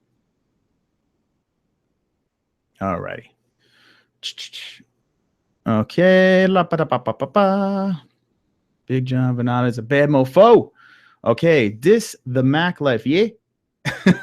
Right, Connor? Yes, sir. Okay. You sound like you got a Boston accent. What do you think of the Montreal-Boston game this Monday? I know it's hockey, but I got to ask. I am from New York, Nuevo York. That's where I'm from. I am a New York man. A lot of people mistaken my accent for Boston. It's close enough. I don't say ba. I'm not saying that stuff. It's a bad Boston accent. But, yeah, I don't do that. But we are very similar. We are the East Coast people, and we are very similar. So I didn't really pay too much attention to Montreal-Boston, who won that game, and I am a Ranger fan. With a full camp, the fight was like a porn film. 3-1. 3-1 was the score. 3-1 was the score going. The fifth round says Jesus Christ. All right. Marlon Lane, love the shirt. Any chance of making more for us to rock and represent the MMA holes? Yes, there will be shirts for sure. The logo, there was some people saying that they didn't like the colors of the logo. I personally, I'm not a fan of the colors, but I think it works for the logo. So we might be doing some tweaking to the shirts. It fits nice. It fits strong. I feel like wearing this shirt, I feel like I could lift a car. I feel empowered. When you have an MMA-hole shirt on, it's a special privilege. So what I want to do is share that privilege with the MMA-holes, and I do want to make some more shirts and get them out to you guys. So if you guys want shirts, let me know. Let me know. I'd like to know, and the more I know, the more I can produce. Smushy smiley face. Okay. Al-Shadi says, my name is Jacob. In Arabic, hold on, with a fucked up spelling. It's Arabic. Hello. My name is Jacob in Arabic with a fucked up spelling. It's pronounced Yakub, though. Yakub. Okay, so here we go. So it's Yakub. Okay, let's try that. All right, Yakub. I was just calling you Al-Shadi, but I guess Yakub is a lot easier. All right. My job here as an MMA-hole, my job here is to screw up people's names. I do it very good. I do it well because I am wonderful. For sure. Wonderful. Okay. So, or I could call you Jacob too. Yakub. All right, Yakub. I like that. All right, Absolute MMA. Be right back. Making a round. Okay, Absolute. Make that round. Make sure everything's good. I think you're security, right? And if you are, keep everyone safe because we don't want any of this going on in the hallway. That wouldn't be right. All right. Jesus Christ. This is Big John Ho. He says, hey, I like Connor too, but Connor wasn't 30 pounds above his average weight, nor was Nate that much heavier than Connor. Speak the truth. Okay. So Connor walks around. I think Connor walks around, I want to say, in the low 160s. I want to say he's like around 165-ish, like at a normal, healthy Connor weight. I think that's where he runs into. That second fight, he came in at, I think, 168. So it was even tough for him to go up in the weight. So he did fight up. He did fight up there. Yeah, 170 is a little too big for him. But I like to see him go try to smack around someone, maybe Woodley for that 170 belt. I would love to see it, but that might be pushing it for sure. Okay. Okay, Connor has lost 2 of his 3 division debuts, welterweight and featherweight debut. He learned and never lost again. Last time he fought, he weighed 145 after 2 months. His weight he weighted 168. It's a big difference. Oh yeah, sure, absolutely. Danny Wingland says, I agree. I think Gall as well. Okay, there we go. We're on the same page. Love this channel. Subscribed. Oh my God. I feel so good. Wonderful, wonderful. When people subscribe. Thank you. We like the support. Thank you for subscribing. Keep thumbs up in the videos. The more love we get, the more love we could give back. I love doing this. This is a lot of fun. We started August 22nd of this year, only a couple months in. And this is flowing, man. We're picking up some steam. We're going to take over the game. Fuck Luke Thomas. Everyone remember, fuck Luke Thomas. Ariel Hawani's cool. I met him. He's a nice man. But fuck Luke Thomas. I just like saying that. All right. All right, Big John Ho. Yeah, but Connor really shouldn't have fought at featherweight. In the beginning, he could never make the weight class again. Okay? So, wait, hold on. Fought at featherweight in the beginning. Okay, so that was his weight. Featherweight, I mean, he came in there. He made weight a million times. No, I mean, he looked like he was sickly, but he did it. He was able to make it. Now it's like he's getting older. It's tough. It's tough for him to keep going to that 145 weight class. It's too little. 155 is the one that he should be at. And I think he should stay there. But God knows, who knows what Connor's going to do, right? No one knows what Connor's going to do. Connor, do you know what you're going to do? Yes, sir. Connor knows what he's going to do, so that's all that matters. Okay, I think he can make 145, Thomas Lynch says. All right, Marlin Lane. I'm still screwing up your name. Haha, it's okay about the name mistake. You have it corrected. You have it correct for now for the wedding, okay? Yeah, Marlin, we're trying. So, Marlin, I have some bad news. I emailed. I got the email for Wonder Boy. I actually got his email. So I said, okay, let me wait a couple of days. It's like when you meet a girl at the bar and you don't want to call him right away. So I didn't email him right away. I waited. And it's been a week. No response. I think Wonder Boy stood me up. So I was supposed to have Wonder Boy. I had his email. I sent him a nice long thing thanking him about the event. Real super nice guy. He remembers us. We did multiple events with him. Super, super nice guy. Super busy. So I was like, all right, let me email this guy, see if I could get him on the MMA-holes. Maybe 10, 15 minutes. We do a quick spot. And then we set him up with Marlin, and they have a wedding, and we all go to the wedding. We have all 260 some odd MMA-holes go to the wedding.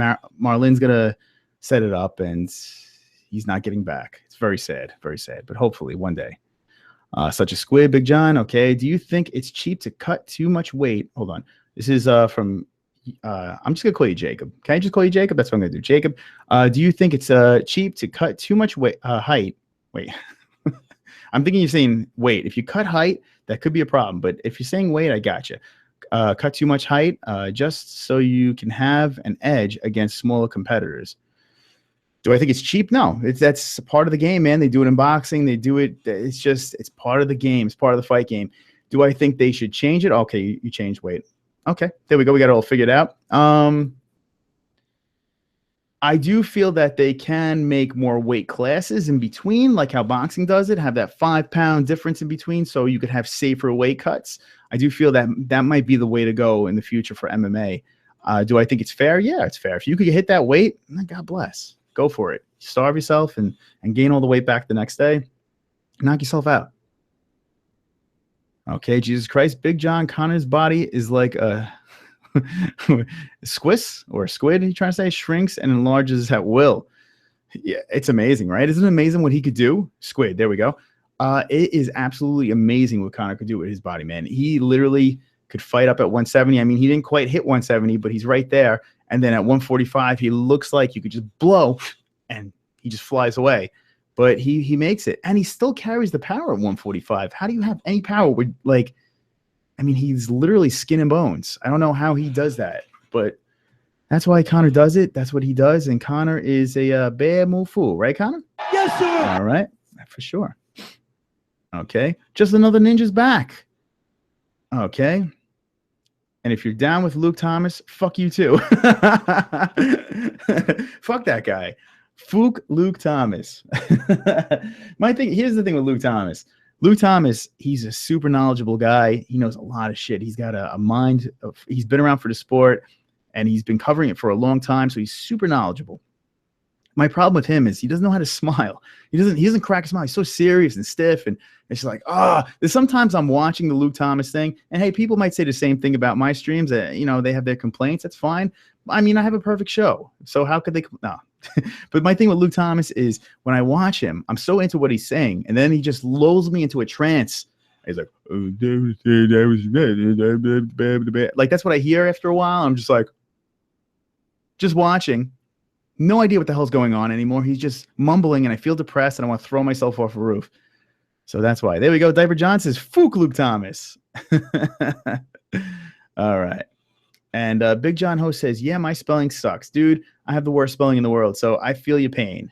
Speak your name. Wonderful, wonderful. All right. So I'm glad we got a Fook Luke Thomas, and I'm glad Diaper John is here. I don't know who Diaper John is. So if you guys are new to the show, Diaper John comes on the show. He doesn't come on the show. He appears on the show. If he came on the show, that would be X-rated. But he does appear on the show. Hopefully we get him in tonight. He's at a little thing with his family. I'm hoping we could get him live. I sent him the link to the Hangout, so I hope he jumps in for a couple of minutes and he can chat with the MMA-holes. If you guys want to jump in on a Hangout, let me know in the chat. If you're feeling frisky, I could drop the link right into the chat, and you guys can hang out in the Hangouts with us too. And your face pops in the bottom and you talk. It's great. All right. Okay, Jesus Christ says, we are either drunk or stoned here. Except the ladies. And smushy smiley face. Yeah, it's bad. Fight buddies, I have a tendency of getting a little liquored up with my scotch. I like scotch. It takes the edge off. And then I noticed in the chat, people like to do the weed thing. Knock yourself out, man. Whatever. Everyone needs something to kind of chillax with. So whatever your thing is everything in moderation is fine. But if you like to smoke every day, fuck it, guy. Go for it. Chad Brooks is here. Okay. Do you think Conor McGregor should be classified as pound for pound, especially when he ended up losing against Nate Diaz and barely won the second time? You know, it's funny when I watched and I've said this before too as well, watching the Nate Diaz Conor McGregor as it happens live, when I'm just watching it, I really thought that Nate Diaz won that fight. The next day I watched it again. Changed my mind, understood where the judges went with that, and do truly feel that they got it right with that Conor fight. But a lot of people see it a different way. So some people think that Diaz is up 2-zip. Diaz thinks he's up 2-zip. So now the question to you is, the question you have is should he be considered as high as he is on the pound for pound ranking? Let's look at that pound for pound ranking. Let's check it out. Why not? Fuck it, right? I could pull that puppy up. Let's do it. I like to take you guys on adventures. If you guys are new to the show, I take you on an adventure. Sometimes we go on a family trip, and this is one of the family trips. So I'm going to present this to everybody. There it is. Check it out, guys. These are the pound for pound rankings. Pound, pound, pound, pound, pound, pound, pound, pound, pound, pound, pound, pound, pound, pound, pound, pound. Okay, here we go. So now we know Conor McGregor is not over here. He's not in the featherweight anymore. They stripped him. They stripped the belt. Boom, he pops over here. And now he's in charge of this 155. God knows if he's out for a certain amount of time, you never know. He could get stripped again. It's definitely possible. But now we're going to scroll up here, and we have the pound for pound. Here we go. This is the UFC. I like to refresh this every once in a while because UFC is tardy. Sometimes they're tardy with their statistics. Okay. So Demetrius Johnson, what do you guys think in the chat? Okay. What do you guys think? Does Demetrius Johnson, Mighty Mouse, does he deserve to be the #1 guy? Does he deserve to be the pound for pound champ? I think he does. You know, I mean, I think it's tough to argue it. He's about to tie Anderson Silva's his streak. I think Anderson Silva, to me, is the best fighter I've ever seen. But Demetrius Johnson's about to tie that puppy up, and I do feel that Demetrius Johnson is the #1 guy. He should be the pound for pound, especially with John Jones out of the mix right now. Demetrius Johnson is the guy. Now they go to #2, rise to #2, Conor McGregor. Okay. If we talk about the full package right now, I think what Conor McGregor is doing is everything all together puts him where he belongs. Is he the #2 pound for pound best fighter in the UFC? At this point, it's tough to argue it now. It's really tough to argue it because I think the Alvarez fight kind of pushed him over. I think it put him in an easier way to argue about his situation now, because that Alvarez fight, not only did he beat him, he pummeled him. He just beat the snot out of a guy who is no joke. Eddie Alvarez is no joke. The difference with Conor McGregor is this. He's pound for pound, but you got to include his brain in there. The guy outsmarts you before you even step into the cage. And that's how he wins a lot of his fights. Not only does he have that pop, that precision, you know, he's a smart fighter, he's an accurate fighter, but he beats you before you get into the cage. I think you have to put that into the equation there. He does what no other fighter can do. He can get inside your head and make you beat yourself. So do I think that he should be in the spot? Yes. And it's not because I'm a big Conor supporter. It's just, let's be realistic, guys. I mean, he belongs here. The whole package. Now you can throw on top of it the trash talk and all that stuff. You know, that's all fun and games. It sells tickets. But when you talk about the psychological warfare and how he performs in that cage and always gives you a show, yes, I do believe he belongs in that spot right now. As of now, #2, I think it's fair. I do. I think it's a fair place to put him. And that's what I think. Dominic Cruz being #3, you know, people could argue, hey, Dominic Cruz, maybe you should be a little bit higher in that thing. But then when you look after it, it's Daniel Cormier, it's Aldo, it's Miocic. It falls off. It's a big gap in between. Dominic Cruz, yes, he deserves to be in the mix right there. But the problem is he couldn't stay healthy. And, you know, that plays into where he stands right now. That's why Conor McGregor is #2. That was a long explanation, but I had to take you on a journey, and I had to be precise with you guys. Let's go, guys. Let's take you back to the chat. Big John Ho, Albanian weed. What is that? Okay. Richard Nixon's here. You know, it's good to have Richard Nixon in the chat. I don't think we've seen Richard Nixon here. If Richard Nixon is subscribed to the MMA-holes, I'd be honored. He's fighting cans. Okay. A flyweight fighter cannot be pound for pound. It's ironic. That's what Jesus Christ says. Kristen says, I don't know what happened there. Ring rust plus an off night. Okay. Not sure. I know I missed some of your stuff. I had to catch up. I'm sorry about that. Marlene Lane says, no doubt Mighty Mouse does. He's been incredibly dominant as a fighter. Amazing fighter. Yeah. You gotta, as an MMA fan, you have to appreciate what Mighty Mouse does. Some find Mighty Mouse boring, but you gotta call a spade, man. Mighty Mouse is a boss, man. He's running through that division with no problems. Every fight he adapts to and how he wins, and it's impressive. It is impressive what he's doing. Okay. Richard Nixon says, if he's #2, then Nate is #1. Nate strangled him. Listen, that fight, you should put an asterisk next to that fight, okay? Nate Diaz did beat Conor McGregor, and he could always hang that on his wall. He could always hang that little plaque over there and say, yes, I did beat the notorious Conor McGregor, for sure. But there's a lot of things you could put into play. Conor fought 2 weight classes up. Yes, is Nate Diaz a 175-pounder? No, he's a 155-pounder. That's where he belongs. But, I mean, Nate is a bigger man. It was short rest. It was a weird thing. He jumped in last minute. I mean, it's just the way the cards lined up.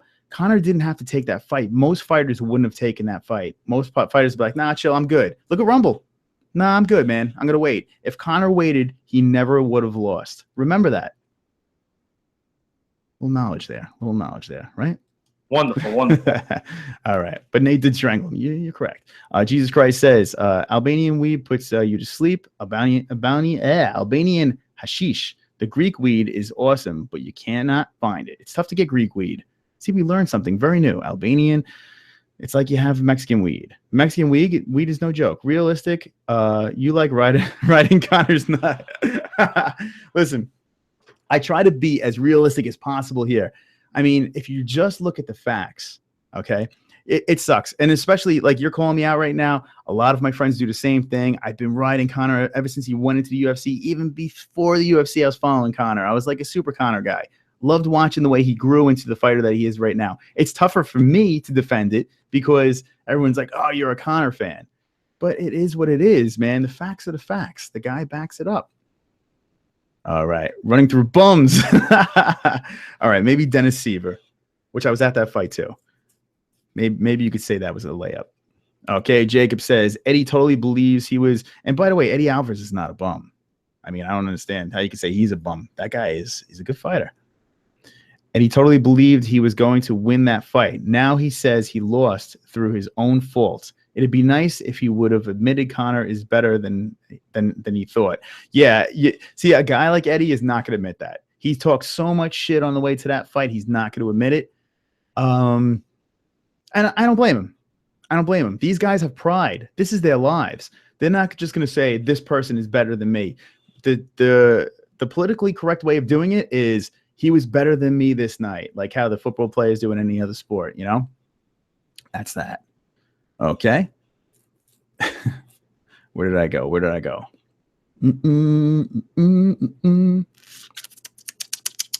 Okay, Jesus Christ says, Connor, haters, we will always have UFC in 196. Yep, that's it. For sure. That's like what Yankee fans, Yankee fans always get the Mets because they got the Mets in the World Series. As bad as my Mets are, Yankee fans could always be like, oh, we beat you in the World Series. And there's nothing I could say about that. It was the worst year of my life.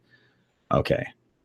Marlon Lane says, DJ is far from boring. He was so strategic in his fighting with Elliott. Oh, yeah, absolutely. Elliott was like twice his size. I concur. People thought he was stalling, but you can't execute anything quick without getting caught. Is by Elliott's sickness and smushy face with a side smirk. That's from Marlin, MMA-hole extraordinaire. Skell 808 says crackers are faggots. What? Shut your fucking mouth, you'll do nothing. You'll do fucking nothing. Not one of you will do nothing. Okay, he says facts. All right, Thomas Lynch says Nunez or Rousey. I said it before. Let's talk about it again. Nunez or Rousey? I don't think it's close. I don't think it's close right now, Ronda Rousey. And it's not because I like Rousey. It's not. Listen, Rousey has done some suspect things, the way she lost to HOLM. You can't discredit HOLM. I know she's on a 2-fight losing streak. Look at HOLM's resume. You know, she is a really, really good fighter, an established kickboxer, came into MMA, undefeated record, comes in and mutilates Ronda Rousey. Ronda Rousey's run through everyone, and Holly Holm goes in there and makes her look stupid. Okay. I think Holly Holm is like light years away better than Nunez. That's just my opinion there, guys. Nunez is good. She's a solid fighter. But I think if Rousey is half the fighter she was, I think she's going to get back there, and I think she's going to submit Nunez quickly in the first round. Okay, Marlon Lane says, MMA is very prideful sport. No doubt would Eddie admit his loss because Connor is better than him. He did admit his hands were quick, though. What a wink. Smushy face wink. And, yeah, you could tell he did admit defeat. I think there's just a couple of things he held back on because he blames himself for the loss, and rightfully so. I mean, you saw when that cage closed, you could look at Eddie's face. We're on a first-name basis. You look at Eddie's face, and you could see that Eddie Alvarez, he wasn't right there. Even with the trash talking, it didn't look like Eddie Alvarez – he played like it didn't bother him, but you could tell it bothered him. You know, I didn't buy into anything that Eddie Alvarez was saying. You know, it just looked like everything bothered him, and that's that. We got 33 strong, sexy viewers right now in the MMA holes. Guys, 33 viewers on a Wednesday night. Oh, wonderful. There's my sound. Well, you guys are wonderful. Now, remember, every Wednesday we talk MMA. Every Wednesday we do this. On the fight nights, we have fight buddies. Pay-per-view events, we get together, you get to talk to me, I get drunk, and I make a lot of mistakes, and that happens. We do picks, we have a lot of fun, we talk smack, we have a great time. Subscribe to the channel, thumbs up. Guys, keep thumbs upping it. You just got to do it. And another thing too, if you guys are subscribed, there's a bell. Where is that bell? There is a bell. Isabel. If you look at our thing, it says you're subscribed to the MMA holes. Next to the MMA holes, there's a little bell there. Make sure you click that bell. YouTube changed their algorithm, and you're not getting notified for not just my channel, any channel that you like. If you enjoy their content, sometimes you're not getting notified about their content because their analytics thing's all banged up and I don't know what's going on. So they said definitely click that bell. If you click that bell over there, you'll get alerts every time we're on, and you can see me. What better thing is that? I mean, you see me, you can hang out with Patrick Cummings. Oh. And that's that. All right. Okay. Cha-cha-cha. Scott K is here. Cruiser Garbrandt. Right now, as of this moment, Cruz. As of this moment. When the fight comes closer, the week of, I will have my final picks. Cruz. Scale 808 says McNugget. All right. Marlon Lane. Eddie. This is from Jesus Christ. Marlon Lane. At Marlon Lane. Eddie had my respect after the fight. He spoke the truth.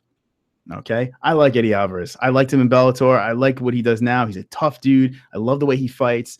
And, you know, that's a tough loss. That's a tough pill to swallow, man. The man stole his belt from him, you know, and then pranced around and shit like that. I'd be pissed too. Rousey will take care of Nunez quickly, says the Carry Show.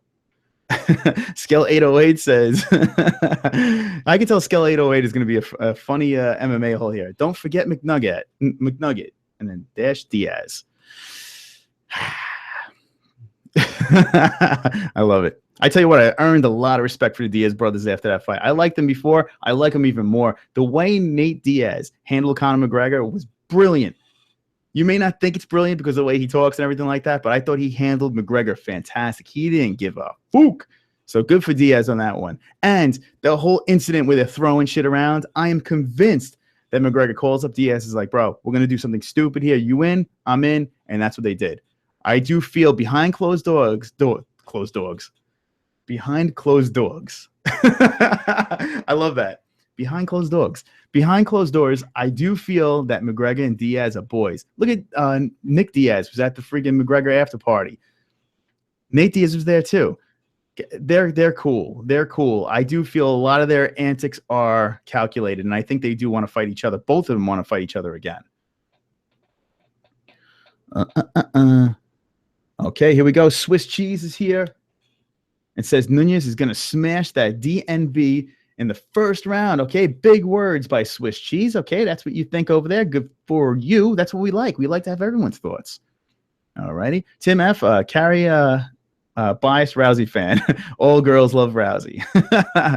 Her Bean says, I don't. Dope, says ENR. Who the fuck is that guy? Hope she gets knocked out again, says Herbine. Me too. All right, Kristen's back. Rousey has done some things, but I do like Cyborg. Sorry, she just kills it. Cyborg, if you don't like watching Cyborg fight, you don't know what you're watching, because Cyborg, man, she's fun to watch. Is it fair? No, because I do feel that she's half robot. Okay, drones 1, 2, 3, 4, 5. That's the same combination I have them on my suitcase. It says, what do you think about think of Kelvin versus Belfort? I sweat Kelvin. Kelvin from The Ultimate Fighter, thought he was awesome. I didn't like that whole dropping down, not making weight, and all that bullshit. Stay where you are, Kelvin. Kelvin is gonna smash Belfort. I thought Belfort retired. Didn't Vitor retire? Wasn't that the deal? I'm pretty sure he retired. Now he's back. Kelvin's gonna smash him. Now I think it's in Brazil, if I'm not mistaken. So that is in Belfort's favor. But Kelvin has proven he's got a strong mind. His striking is on point right now, and he's got ground skills. Kelvin's gonna smash him. Jacob says, thumbs up my ass at this point. Just kidding. All right, I'm thinking you're saying at this point. Just kidding. I ain't even high. Jacob, it's all good, my friend. All right. Okay. The Carry Show says, but I hope it's a better fight, and I hope it's not a quick fight. Okay. I'm assuming you're talking about that Rousey fight. I'm excited to see her get back in the cage, man. She's a fucking loon. But I am excited to see her get back in the cage. Guys, we got 29 watching right now. We have 26 thumbs up. That is fucking cool. Let's check out my subscriber rate. Let's see if you guys are subscribing. That's what I want to see. Some subscriptions on over here. I want to grow this family. We're at 270, guys. There we go. I love that. We're at 270, guys. Please keep subscribing, keep killing it in the chat. I'm loving talking to you guys. I hope you love the content as well. And if you don't, Who the fuck is that guy? that's what I gotta say. Okay, Tim F. We haven't seen Ronda go 5 rounds. I don't think.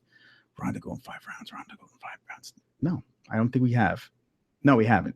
Belfort is done since USADA stepped into the UFC. Herbine, Belfort looks like they deflated him. It looks like he was a blow-up doll, and they deflated him, and he looks so weird. He's got pizza tits now. All right, Ian R. says Cody is gonna like so lost in there. Wait. Oh, look. I'm assuming you're saying look. Cody is gonna look so lost in there against Cruz, just like Faber. Unfortunately, I think so too. The way Cody's been breaking these guys down and just beating the shit out of them, that's not happening with Cruz, man. As much as I want to see it happen, it's not happening with Cruz, man. Cruz he's just too good. He's too savvy. He's too slick. Cruz will not let that shit happen. Okay. Mexican's back. Mexican, welcome back. Wonderful, wonderful. Okay. Look, okay, we fixed that for you. Don't worry, but thank you for fixing it as well. La da da da, la da da da. Okay. Marlene agrees with Jesus Christ because Jesus Christ is our savior. Nada. Okay. Is Patrick Cummings living in a rent? I heard he says that, and it's Ray the Axe Murder. Is Patrick Cummings living in a rent? Heard he says that and was working in Starbucks. What are your thoughts, as Job? Ray, sometimes I wonder about your comments, but I kind of got what you said. Patrick Cummings, before he fought Cormier, was literally in Starbucks working, and Dana White pulled through, ordered a latte, and next thing you know, he's in the UFC. Patrick Cummings is a good fighter, but this happened. I like Patrick Cummings. I kind of wish he fought Vellante. Vellante took care of business, and good for him, man. Now he's in a better spot right now. He's back in that win column, and it's good to see Vellante. That was an awesome fight against that Russian. Good shit. Tim F says, I hope neck tattoos knocks out Cruz. Something about Cruz and his cockiness bugs me. I 100% agree with you, Tim F. I think Cruz is smug, and I like smug fighters, but not Cruz. Cruz comes across as a big penis. Big penis head. That's what Cruz comes over. Yeah. Wonderful, wonderful. Okay, Herbine, LOL. McNugget tapped out. Scale 808 is harping on it. Strong. Chris, I agree. I think Diaz and McNugget are playing the game and winning. Winning, says Mexican. Scale 808, even Jesus gave his life. There you go. There you go. Jesus is speaking. He's preaching. Ronda Rousey, says Herbine. I still want to see Cyborg versus CM Punk. Don't we all? And poor CM Punk. He's got 35 pounds and probably still loses. That's from Tim F. Tim F is he's on point with that one. CM Punk is a joke. I do not want to see him fight anymore. Go to Bellator. Here's the two things. I've said it before. Bellator or go to the Ultimate Fighter. Do one of them things. Hang out with that boring-ass show. Go over there and cause a scene over there. Okay. Cyborg would beat CM Punk so bad. Herbine says, forgot to thumbs up. Don't you forget to thumb. Don't ever forget. But, hey, guys, we got 31 watching, 29 thumbs ups. Killing it. Killing it. Those thumbs ups power me, make me stronger, and make me want to go whatever. Okay. All right. Where are we? Thoughts on Verdun versus Kane. Okay.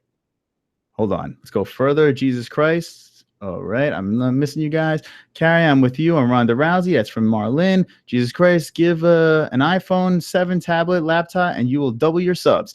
We will be doing giveaway shortly. We sent a autographed copy of the Gotham magazine to King Clan. He's not in the chat today, but he should have got it today. I asked him to give a pic so we could show the MMA-holes, him smiling with his magazine autographed. And we will be doing another giveaway shortly. We will be t-shirts will be shortly. It'll be a lot of fun. Kiss, subscribe. All right, thoughts on Verdun versus Kane 2? I'm excited, Ian. I'm very excited about that one. That's going to be a good fight. The way Verdun fought his last fight, it intrigues me to see him get back in there again. But I think Kane's going to smash him. I think it's time for Kane to have that resurgence. You know how these fighters that have been around for a while, they kind of up, down, and then boom, they hit their stride and they're good again. I think Kane is going to be one of those guys. I think he's going to hit his stride again. I think he's going to be one of those badass fighters like he used to be. Oh, here we go. Tim F says Kane is back with a vengeance in that one. There you go. I agree, Tim F. Herbine says if the Kane that beat the shit out of Travis Brown and JDS shows up, for sure. Christopher Maltasanti is here. Only Vitor can judge me. Herbine says, I put my money on Kane. That dude is always injured. All right. Tim F says, I had the same back surgery as Kane, so we're homies. Okay. There you go. Have something to think about there. All right, let's scroll through. Let's see. He said he had surgery after he booked the fight coming with Verdun. Wait, he said that he had surgery booked after this fight coming with Verdun. I'm not sure about that one. And he mentions how John Jones dominated Old Man Henderson in the grappling match. Shit was weak. I said in the beginning of the show, it was laughable. John Jones is not in the John Jones shape. Had the dad bod going. They showed him backstage, and there's like curtains, and there's a stairway going up into some creepy attic. It was like in someone's house backyard. It was bizarre.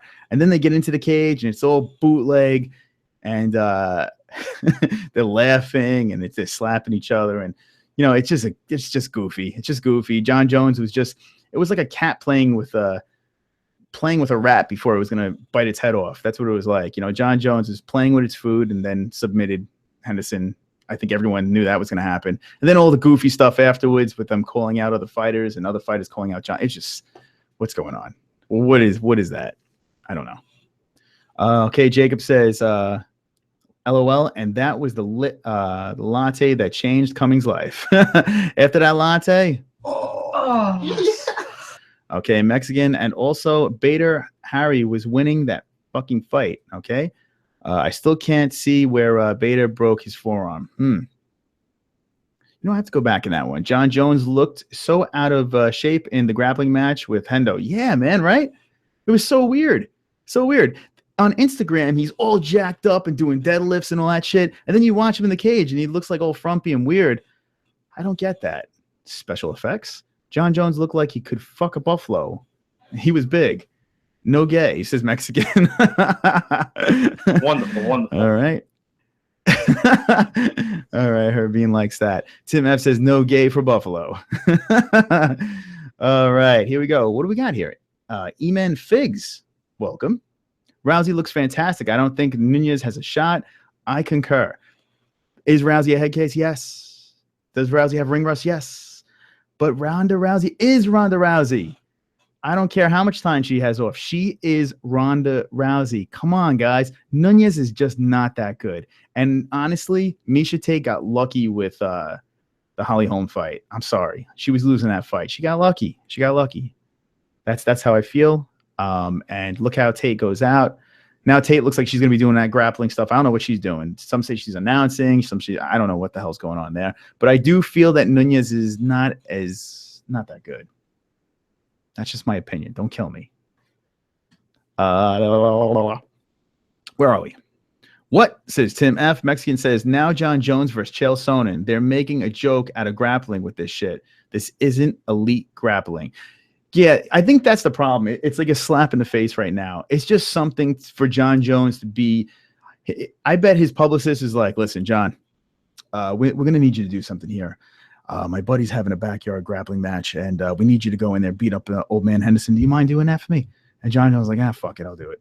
Only if I could drive home. You got a ride for me home? You have a lift? Maybe Uber? Send me an Uber or something like that so I don't hit and run and jump a fence and go to my friend's house drunk. But, yeah, I don't know. I don't know what that's about. And then, like, Chael Sonnen is jumping in there. I want to fight John Jones. I want to wrestle John Jones. Luke Rockhold's like, yeah, I'll grapple John Jones. And, of course, everyone wants to grapple him now when John Jones can't punch, kick, or elbow you back. Sure. But what I found interesting about the whole thing was they asked John Jones in the conference call before the grappling thing, they asked him, would you fight DC in a grappling match? Would you do that? And John Jones like, no, I want to punch and elbow that guy.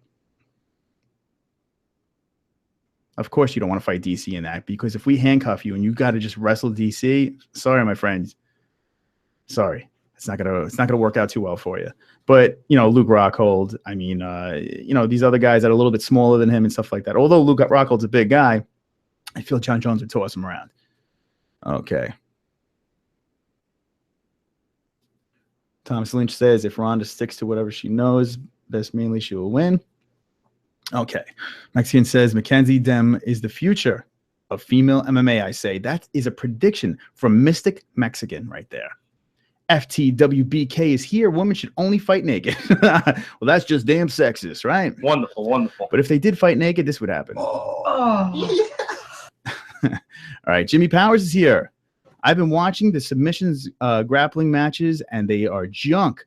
It's so slow and boring. Looks like they aren't even trying. You know, I'm all for these guys having a good time, you know, laughing and this and that. It's just when, you know, when you see these superstars, like John Jones, a certified superstar, this guy, and even Hendo, man, he's a freaking legend. You see them in there goofing around and stuff like that. Are people paying to see that? Like, it's just weird. John Jones was toying with him, just messing with him. How much could Henderson have gotten paid to do that? Like, why? What is the reason? It was embarrassing. The whole thing was embarrassing. I don't know. Yeah, I don't know. Okay, Tim F says that's sexiest man.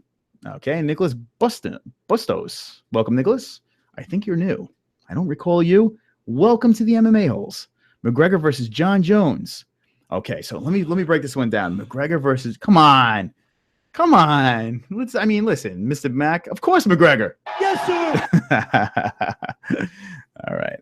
Listen, let's not be silly.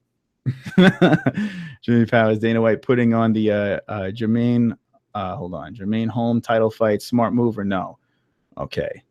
I'm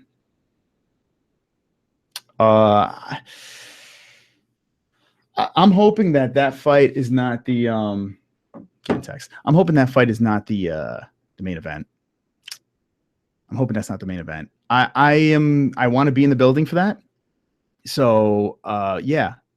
Put whatever you can together for that card. It's smart because I'm going to be there and I need to see something since Cyborg's not going to fight.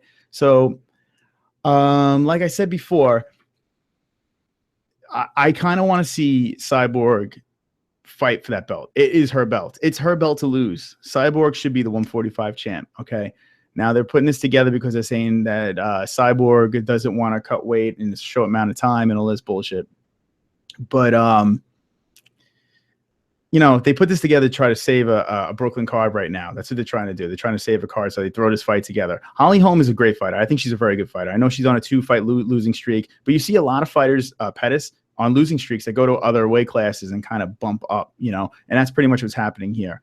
So they could, I'm not totally against this. Now, like I said before, it could be something to work into a Ronda Rousey 2-belt champ type deal. Imagine the scenario. You know, they thought about this. Okay, say Holly Holm wins this 145 belt. Ronda Rousey wins her belt back from Nunez.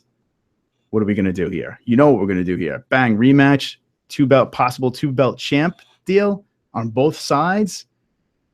It's a win-win. If Holm versus Rousey happens, you know, I mean, if the cards go that way, and I feel the more I think about it, I think that's what they're doing. I think are they playing the fans? No, but they're thinking ahead. They're thinking ahead right now. So their hopes right now is, yes, please Rousey win, please Holm win, and let's do this. But there's a lot of good things that could happen out of that. So that's why they're doing this. But always remember, Cyborg's in the picture, you know? Now, if Holm wins, Rousey wins, Cyborg's fucked. Cyborg's fucked because I don't think Cyborg's even in the picture right now. Because now they're gonna want to try to do something with a Rousey Holmes rematch, you know. So Cyborg's a little screwed in that one. So as of now, I'll take it, but please just be a co-main and give me a main event. Give me something on top of this. I need something else. Okay.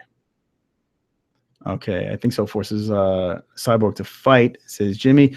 Glenn Allen, Misha Tate switched to the keto diet in her last camp, which ultimately, well, you know the rest. That's from Glenn Allen. Yeah, we know the rest.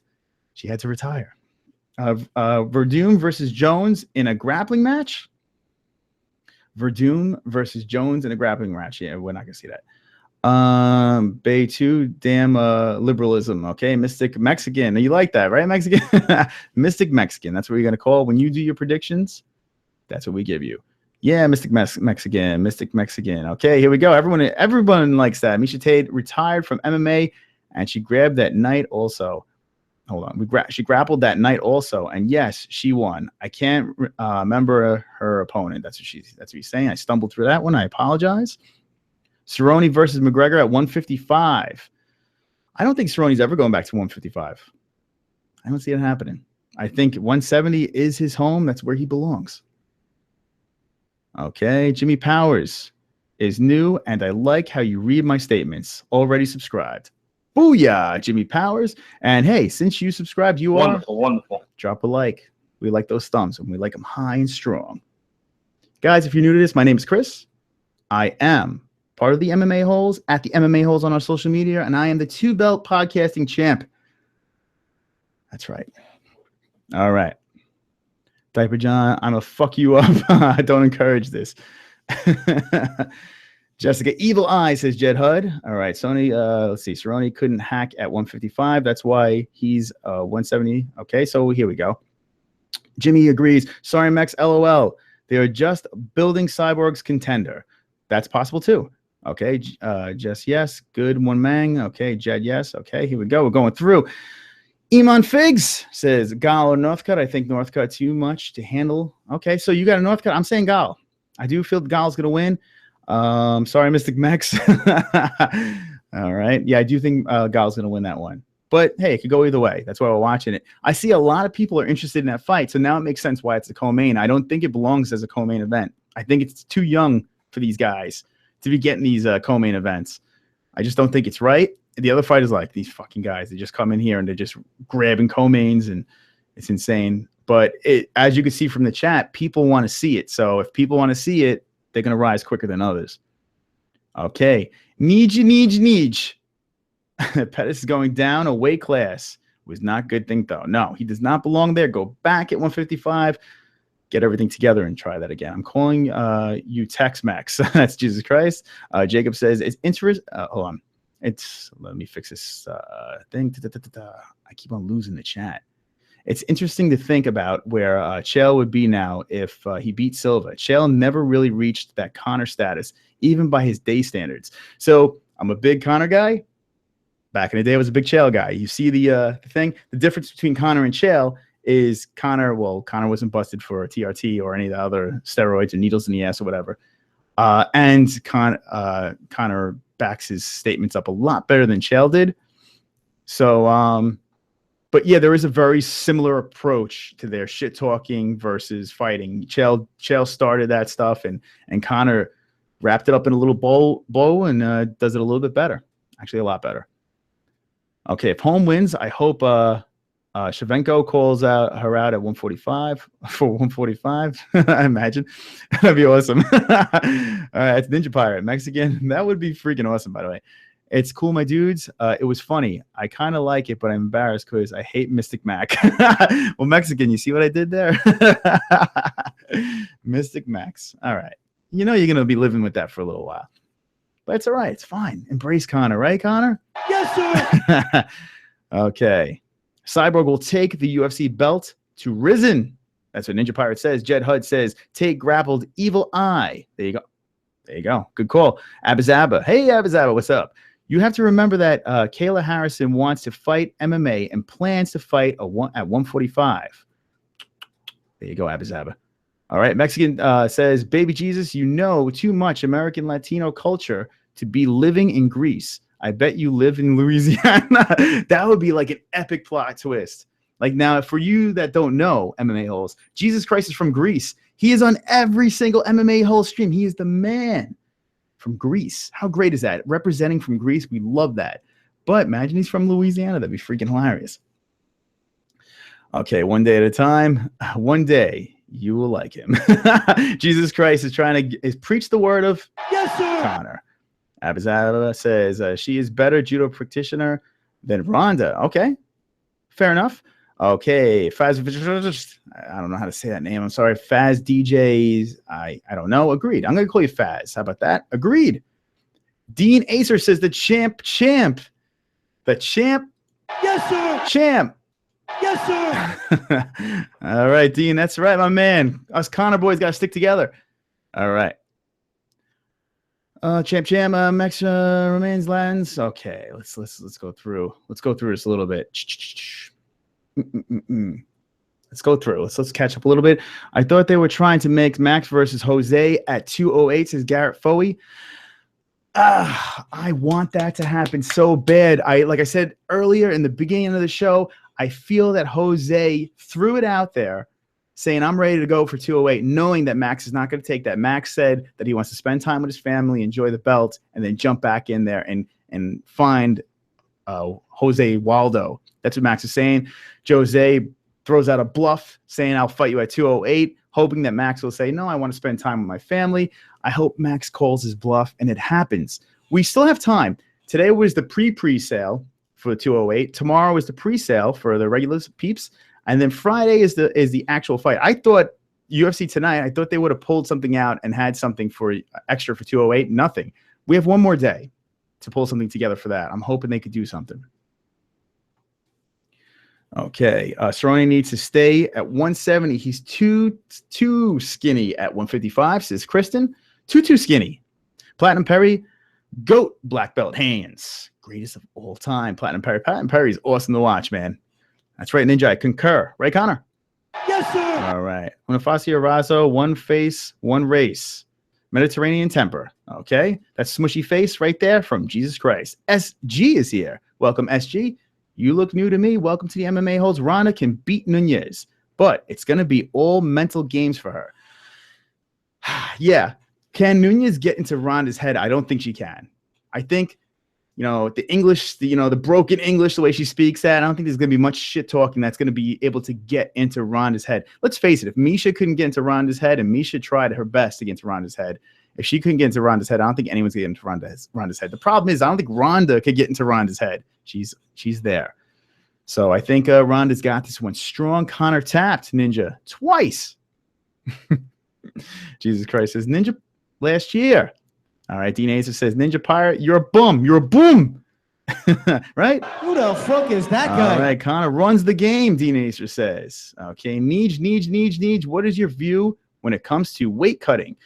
I'm not against it, but I would like to see more weight classes like boxing. That's what I would like to see.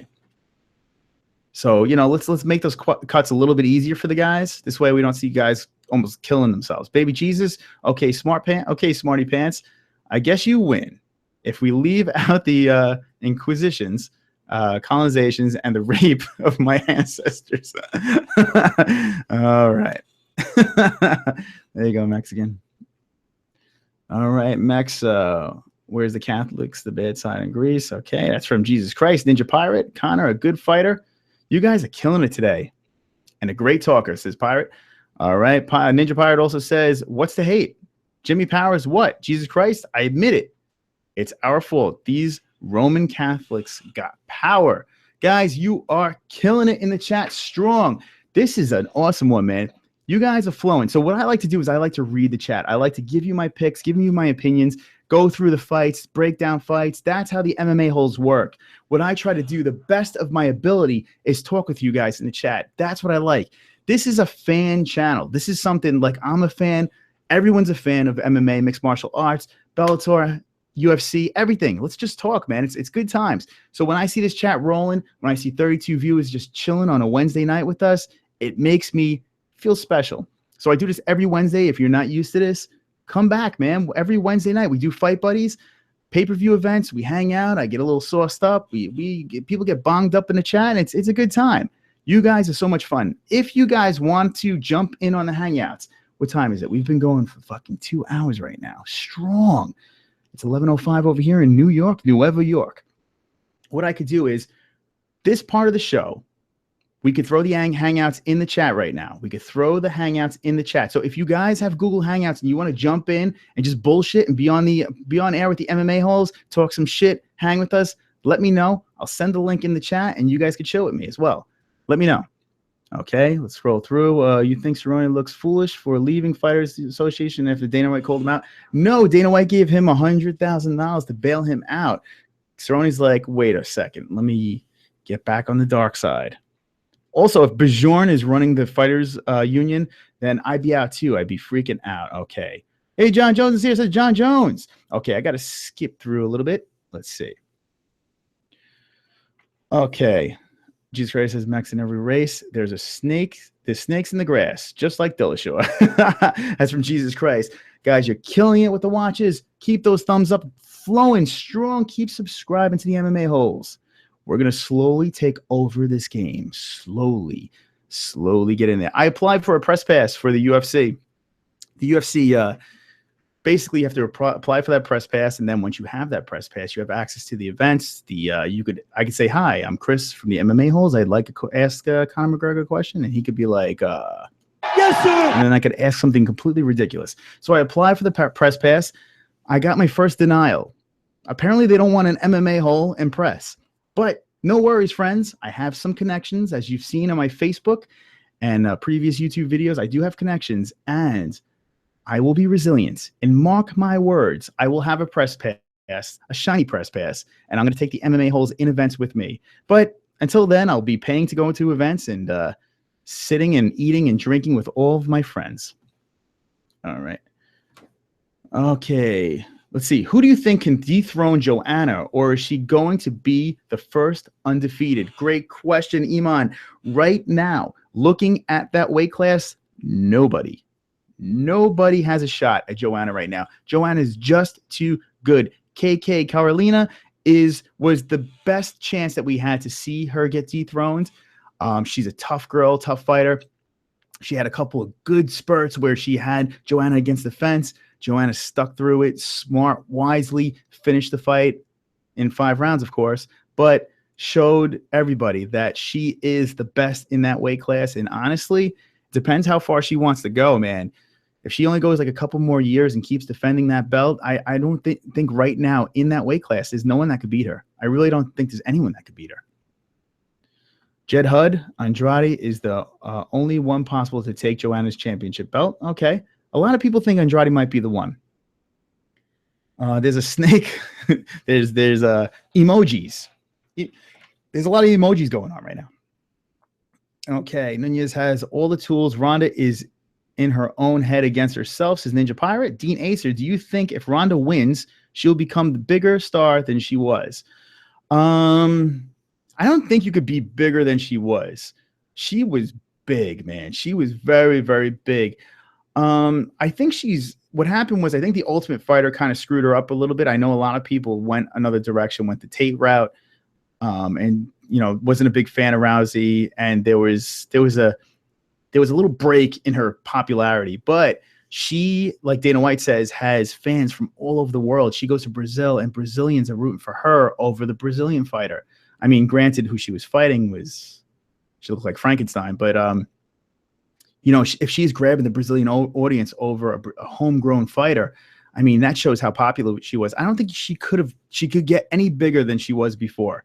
She was on top of the world, and she did a lot for the sport. She really did. She brought a lot of eyeballs there. Conor kind of came in and took the reign and ran with it, and he blew up like a superstar. So it's going to be fun seeing both of these fighters back in the UFC. I'm just curious to see if Rousey loses, what's going to happen. I don't think it's going to happen, but if she does lose, we may never see her again. All right. Okay, Jesus Christ says yes, slaying the snakes. Jed going down, Mang. Okay. Eman, we need cruiserweight. The heavyweight division is hot, fat garbage. And the light heavyweight division is not far off. Light heavyweight, heavyweight, top heavy, very top heavy, especially light heavyweight. Light heavyweight is a tough one right now. Chris Weidman is willing to fight at light heavyweight. He's looking to go over there. I want to see for UFC 208, Chris Weidman versus Ryan Bader. Make it happen. Okay, here we go. Brazzi of MMB says, fuck you, bitch. And this is what I have to say. Shut your fucking mouth. You'll do nothing. You'll do fucking nothing. Not one of you will do nothing. Not nice. And also, who the fuck is that guy? That's right. Okay, here we go. Let's scroll. I'm going to scroll through a little bit. Kristen, it's your duty as a Mac guy to have drink on fight nights. Okay, so Kristen supports my drinking habit. I like my scotch. I do like scotch. On Wednesday nights, I was having some scotch on Wednesday nights to chill out. And then I was like, you know what? I got to stop doing that. Let's just save it for the fight buddies. So that's what I'm going to do. On fight nights, I will be drunk Chris. She gets to hang out with drunk. This guy, Chris, right there. 2-belt podcast champ. All right. Ronda definitely got into Ronda's head when she lost to HOLM, i.e. Mike Tyson syndrome. Okay, but I think she's going to come at Nunez a smarter fighter, just like McGregor versus Diaz too. McGregor was too cocky first time. Oh, yeah, McGregor was just looking to rip his head off. He definitely smartened up for round 2. Okay, Ninja Pirate in this hole. Black Beast. That's what a Ninja Pirate says. Black Beast is awesome, right? By the way. Fook the Ottoman Empire. Says Redneck Savage. Who the fuck is that guy? That's right. Fook the Ottoman. All right. Did you watch Aljamain Sterling on MMA Hour saying Cerrone called him ninja and just one of the 3 black fighters? I did see that. Yes, that's when he came in with Falante and Iaquinta. Yeah, that was a weird story. I think it sounds like Cerrone got a little too sauced up in that one. And Sterling seems like such a nice guy, so I kind of believe Sterling in that one. I think Cerrone got a little sauced up, a little too much of that, and was talking out of his ass. And Sterling was like, "Yeah, I'm not down with this right now." So I do believe that story. I like Sterling; he's a good fighter. Hopefully, he stays healthy. That would be great. Ronda will only go for 145 if Jermaine wins. Okay, there you go. That's what Ninja Pirate says. Jesus Christ, Redneck, unfortunately, we will have Ottoman Empire #2 in the next months. Ooh, Dean Acer, ha ha ha. I hope you get press pass. Dean Acer, if I get a press pass, just wait. Stay tuned for the stupid questions. I want to be dragged out of there multiple times. It'd be great. I am Ariel Hawani, and I'm fated as... That's great. If you look... That's a great name. I love that. When do you predict you'll have the press pass? Like I said, I applied for it. I got the email back. No, sorry, MMA-holes. But I spoke to a couple of people. I know people that do have press passes, and they have less. Believe it or not, I have something. I have some things that should be better than other people that have press passes. You know, some of my background, and I do cover MMA, so I deserve it. So hopefully soon. I'm hoping by the end of the year I could pull something out of my ass. That'd be great. If I have a press pass, dude, the sky's the limit right there. MMA-hole is going to be on the map for sure, right? That's for sure. Wonderful, wonderful. Okay, Andrade has too much power for JJ. Okay, yeah, listen, you're not the only one that thinks that. A lot of people like Andrade. JJ is just such a good boxer, man. She's so fast and smart, adjusting. It's tough to bet against. There's certain people it's tough to bet against, and she's one of them. Okay, Jesus Christ is at Redneck, but the Greeks are ready and hungry and fearless, just like Connor. That's right, right, Connor? Yes, sir. All right. Okay, doubt Empire rules everything now. Doubt it. Okay, Kristen says, I would petition the UFC on your behalf. Give Chris a pass, or you're a bum. You're a boom. Yes, sir. That's right. That'd be great. You know, if I could get all the MMA holes together, and we could all tweet out to the UFC and be like, give the MMA, we should do a hashtag. When my army grows a little stronger, I'm ready to raid, man. I'm ready to have a little fun. You know, I'm ready to have a little bit of fun. Right now, we're not big enough. We're getting there, though. We're getting close, man. Like I said, 300 by the end of the year. I think we're going to hit it. It's going to be so fucking awesome. We're going to be the most dysfunctional MMA show ever. We're at 278 right now, guys. 278. This is fucking awesome. This is like a hobby for me. This is like, it's just so much fun. You know, like I started this a couple months back and I haven't turned back. And this is just a cozy show that we're doing. When we have the hangouts going, we have a couple of friends in here. It's a lot of fun, man. I had Justin Sumter. We're going to have fighters on in the future. Sky's the limit. Don't worry, guys. We're going to be killing it. Okay. But thank you, Kristen. We appreciate your support. You are a badass. Okay. TJ Snake versus DJ Mouse. 125 champ. TJ versus DJ. That's what Ninja wants to see. I don't think you're going to see TJ getting TJ cut so much that I don't know about 125. Redneck Savage says Turks did run shit for like 600 years. Okay. Jim Powers. All right, let's scroll through a little bit, catch up a little. All right, here we go. Okay, Nathan Anderson says, I didn't know you holes were chatting tonight. We chat every Wednesday night. Now you know, Nathan, every Wednesday night. Nathan, do me a favor. Next to your subscription, hit the bell, man. If you hit the bell, you get the alert. You hit that little bell, you get an alert. Every time we're on, bing, there we are. We pop up, you could hang out, and we want you in the chat with us. The more of you, Nathan Anderson's in the chat, the more happy the MMA-holes and Ellen's happy. What? To my new MMA-holes. Do we know what that's from? I know the old MMA-holes know what this is from. Do you guys know what this is from? Anybody know? Let me know in the chat. All right. John Jones wants to know if I think he should fight at heavyweight title. I thought you wanted to fight at one point. You had no problems with trying for that heavyweight title. When you come back, get your head together, and I want to see you do big things, John Jones. I want to see you do big things. You have all the talent in the world. All right. I am Ariel Hawani says, do you think they'll add another main event for 208? Ariel, from your lips to God's ears, I'm going to be in the building for that one. I want to see someone ahead. I want to see someone at that main event. I don't want to see Holly Holm there. I like Holly Holm a lot. When we saw McGregor Diaz won and in Vegas, Holly Holm was the co-main event. It was her, Miesha Tate. That place was rocking for her and Tate. It was fantastic. Great fight between the two of them. I think Holm has a good following. I think she's a fun fighter to watch. I like her backstory. She's not the fight right now for the main event. I don't think that's the fight. I understand the story of the 145 thing. It's cool. I'm into it. I like it, but I'm begging that there's a fight. I don't know, man. I'm not super confident. We're getting down to the wire now. What's the other? Or do you think they'll just keep who's on 2 fighters losing streak and who hasn't really? Yeah, I don't know, man. We'll see. We'll see. Mr. Hawani. Redneck Savage says Cowboy called Rampage a ninja, but that his buddy plus Rampage is cool about that shit. Yeah, that story, it's suspect. You know, there's 3 sides to the story. There's his side, and then there's the real side, right? Cowboy Cole, we saw that. Sterling only has grappling and wild kicks like Theodore. Yeah, Ninja. Yeah, it's true. Sterling has promise though. He does have a lot of promise. He's a young kid, man. And he's a New York guy, so we have to pull for him over here in New York. Okay, Jesus Christ says, we are here every Wednesday. Jesus Christ is here every Wednesday. Jesus Christ is for sure. I didn't know it was Wednesday either.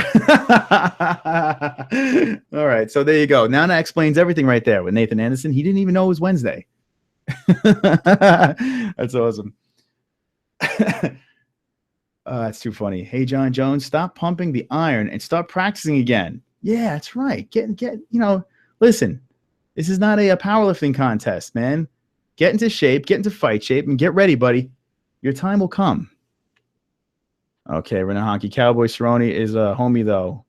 He has a ninja card. There you go. Cowboy has a ninja card. Ninja Pirate says Sterling wasn't cool with Cowboy calling him a ninja. There's a lot of ninja stuff going on right now. All right. Let's see. Ferguson is going to whoop Khabib.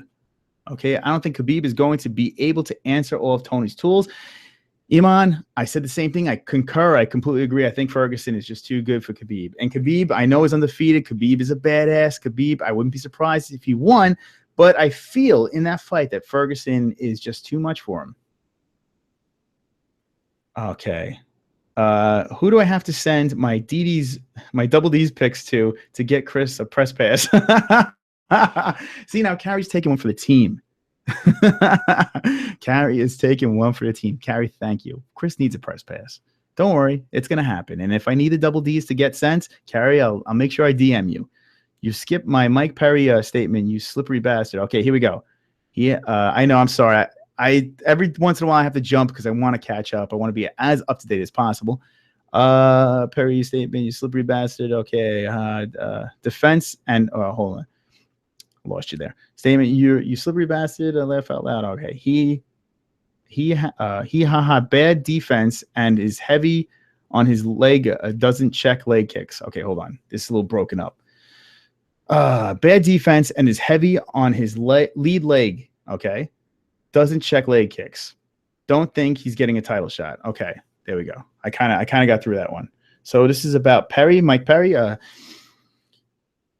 Yeah, he does. His leg gets chopped up a lot. You notice, and he's usually every fight he's freaking limping after the fight because he doesn't check those kicks. You got to think eventually he's going to learn from his lessons and check those kicks.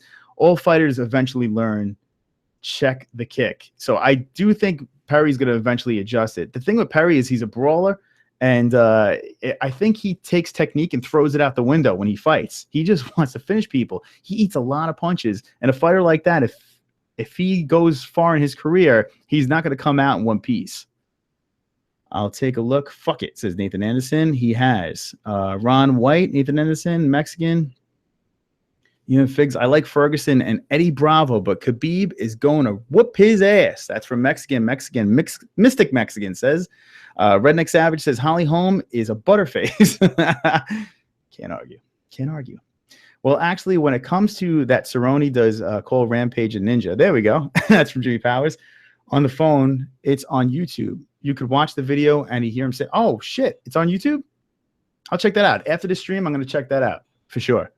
I'm interested in that. Yeah, story sounds suspect. So if we actually have physical evidence, we could get to the bottom of this. The MMA holes could get to the bottom of the story. We could figure it out and squash it. Okay. Khabib will lose to Ferg via crazy leg lock scramble. That would be awesome. I'd sign up for that, Ninja. Redneck says, send them to Redneck, LOL. I think he's talking about the double Ds, okay? Nicholas Bustos says, would you rather train with Conor McGregor and his team or Uriah Faber's team? I would say Faber's team so I could roll around on the floor with Paige VanZandt. I think that's an easy one, right? I would learn a lot in that one. Nicholas Bustos says, Duho Choi versus Jeremy Stevens. Who wins? Choi. Because Jeremy Stevens is... Who the fuck is that guy? Redneck, yeah, definitely in that one, for sure. I would bet my house. Redneck, what state you live in? All right, here we go. We'll find out where Redneck lives. Mexican asks all the hard-hitting questions. Ninja Pirate, a big difference between cowboy saying ninja and ninja. Ninja and ninja. That's good. I like that. Big difference in cowboys saying ninja and ninjar. There it is. Every stream we have the quote of the night. Ninja Pirate. That quote was for sure. Wonderful. Dude, that's so awesome. That's so awesome. I like that. That was clever. Ninja, Nathan Anderson. All right. Redneck's from Florida. Okay. I don't think Khabib will do anything on the ground. Ferguson will get to his feet or will submit him. But my money is on a TKO, says Iman Flugs. All right. So Mexican saying South. He's really digging into the questions with Redneck. I think Mexican's feeling nervous that there's a Redneck in the chat. If I do check that, just remember they are friends and Rampage doesn't mind. Jimmy Power says, are you the ginger ninja? I'm a ginger on my face. I am a ginger face. My hair up top, I'm multicolored. I'm like a rainbow. I have colors everywhere. I have like dark chest hair, burly chest hair. It's a little trimmed right now, but you can see it's very bright right there. My skin will blind you. But yeah, I'm like 3 tones. I'm brown, red, black, and I'm pink down below. All right. Okay. Fuck Xmas shop. It says X Ghost. X Ghost, welcome to the chat. X Ghost is Wonderful. for sure. I gotta go Christmas shopping. I gotta do that. I think I should do that soon, right? Christmas is right around the corner. What does everyone want? MMA holes. What do you want for Christmas? Let me know. Good night, all you guys. I have an early morning. Kristen, thank you for coming. Thank you for hanging out with the MMA holes. You are for sure Wonderful. You made it through your first Wednesday night. I'm only going to be going a couple of minutes. I'm going to take this to the 12 o'clock mark. You got a half hour more of me. Kristen, thanks for hanging. I appreciate it very much. Have a great night's sleep, and we'll see you next time on the MMA holes. Jimmy Powers, and don't be an a-hole, be an MMA hole. What about balls The ginger too hot. Wait, what about balls? The ginger too hot. What about balls? The ginger too. Yeah, I said I'm like it's like a fluorescent pink down below. It's natural, all natural. It's pink pubes. Okay, real ninjas are from China. LOL. Am I American Ninja Warrior? Yes, you are an American Ninja Warrior, Jimmy. There is a redhead, a comedian that does a bit about being a ginger, right? Okay. Here we go. Carrot Top Max, Ninja, Ninja. Look like Muslim with Burks. Ninjas. Ninjas like, oh, here we go. Ninjas look like Muslims with burkas. Sand ninjas.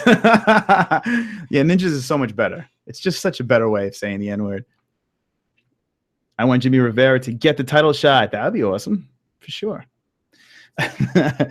God, you guys are fucking awesome, man. So my buddy John, Diaper John, hasn't been on the show in a while. Guys, if you are OG MMA holes, you know Diaper John. Diaper John sometimes comes in the chat, but it's not really Diaper John. Diaper John hasn't been on in a while. It's a sad day when Diaper John's not on. V-Neck Mike is traveling. That's why V-Neck Mike is not on the show, but it's okay. We have the MMA holes here, and that's all that matters. I keep on checking my email, waiting for Stephen Thompson. Nothing. It's all right. But yeah, it's fun talking to you guys. I'm having a good time, man. We went 2.5 hours. Me and you guys. You guys inside there, me over here. Conor McGregor's here. Everyone's here. Yes, sir. And this is a good time. Thanks for the support, guys. I appreciate it. Thumbs up, 36 thumbs ups on a Wednesday. I got 25 watching right now. This is super cool. All right. Iman says, I want Jimmy Rivera. Okay, we saw that. Mexican says his name is Steve Hofstadter. Steve Hofstadter. That's the comedian you're talking about? Check him out. Okay. Here we go. What is this? Bickage Gaming. Is that Bickage Gaming? I don't know if I'm saying it right. I screw everyone's name up, but welcome to the chat. You're from New York, and what do you think of Nick Diaz versus Lawler at UFC 209? I wish it was at 208. I wish it was at 208, but it is at 209. What do I think? I think it's going to be great. I think it's going to be great. A rematch? Why not? Nick Diaz always puts on a fun fight. Robbie Lawler, badass. UFC 209. It's looking pretty good. I'm hearing Wonderboy Woodley #2 is going to be on that card as well. I was hoping Wonderboy would be back in New York on 208, but that's not happening. Here we go. Exco says, where the fuck is John? Poor John. Wonderful. Is seeing Rudolph the Red-Nosed Reindeer with his family. He said he might come on late, but it's not looking too good right now, guys. I sent him the link. It's not looking good. Poor Diaper John. Okay. Ninja derives from Leprechaun in the Hood. Check it out. Has a sequel, too. That's from Ninja Pirate. Jesus Christ says, where are Mighty Mike and Sleepy Mike, too? You know, I sent them the link. I think Sleepy Mike is actually sleeping. Exco says, Yes, sir. And Mighty Mike, V-Neck Mike, is traveling right now. Now he's traveling across the world. He's going to L.A. He's going to Texas. He's going all over the place for his job. He's doing a lot of traveling. So Mike he's around. He's all around the world of the United States, and he's traveling right now, and we'll get him on the next show for sure. I think next Wednesday, Mike will be back. Try to stack up that show. Remember, UFC 207. There's a couple of fight nights in between, but UFC 207 is banging. That's going to be an awesome one. I'm going to be pushing to UFC 207. That's going to be a great card, and I want to have a massive hangouts, get some people on, have a lot of fun, and you guys are going to see Drunk Chris again. That's going to happen for sure. Okay, Jimmy Powers says, Cerrone can't get through Damian Maia. That's a tough one. Robbie Lawler, Wonderboy, or Woodley. So he becomes a gatekeeper at the welterweight division. Is this division, finally, is UFC 170-pound division, is that the one? The weight class that's Cowboy Cerrone could finally crack the curse, finally get past over that hump. Is 170 weight class. I don't know, man. I mean, the way he looks great. He's looked great before at 155 and then got mutilated by Dos Anjos. Damian Maia could be a tough one for Cowboy. People forget that Cowboy is good off of his back. Cowboy has a great ground game. He's slick on the floor. So maybe he could be an answer to Maia, but I think Maia would take Cowboy.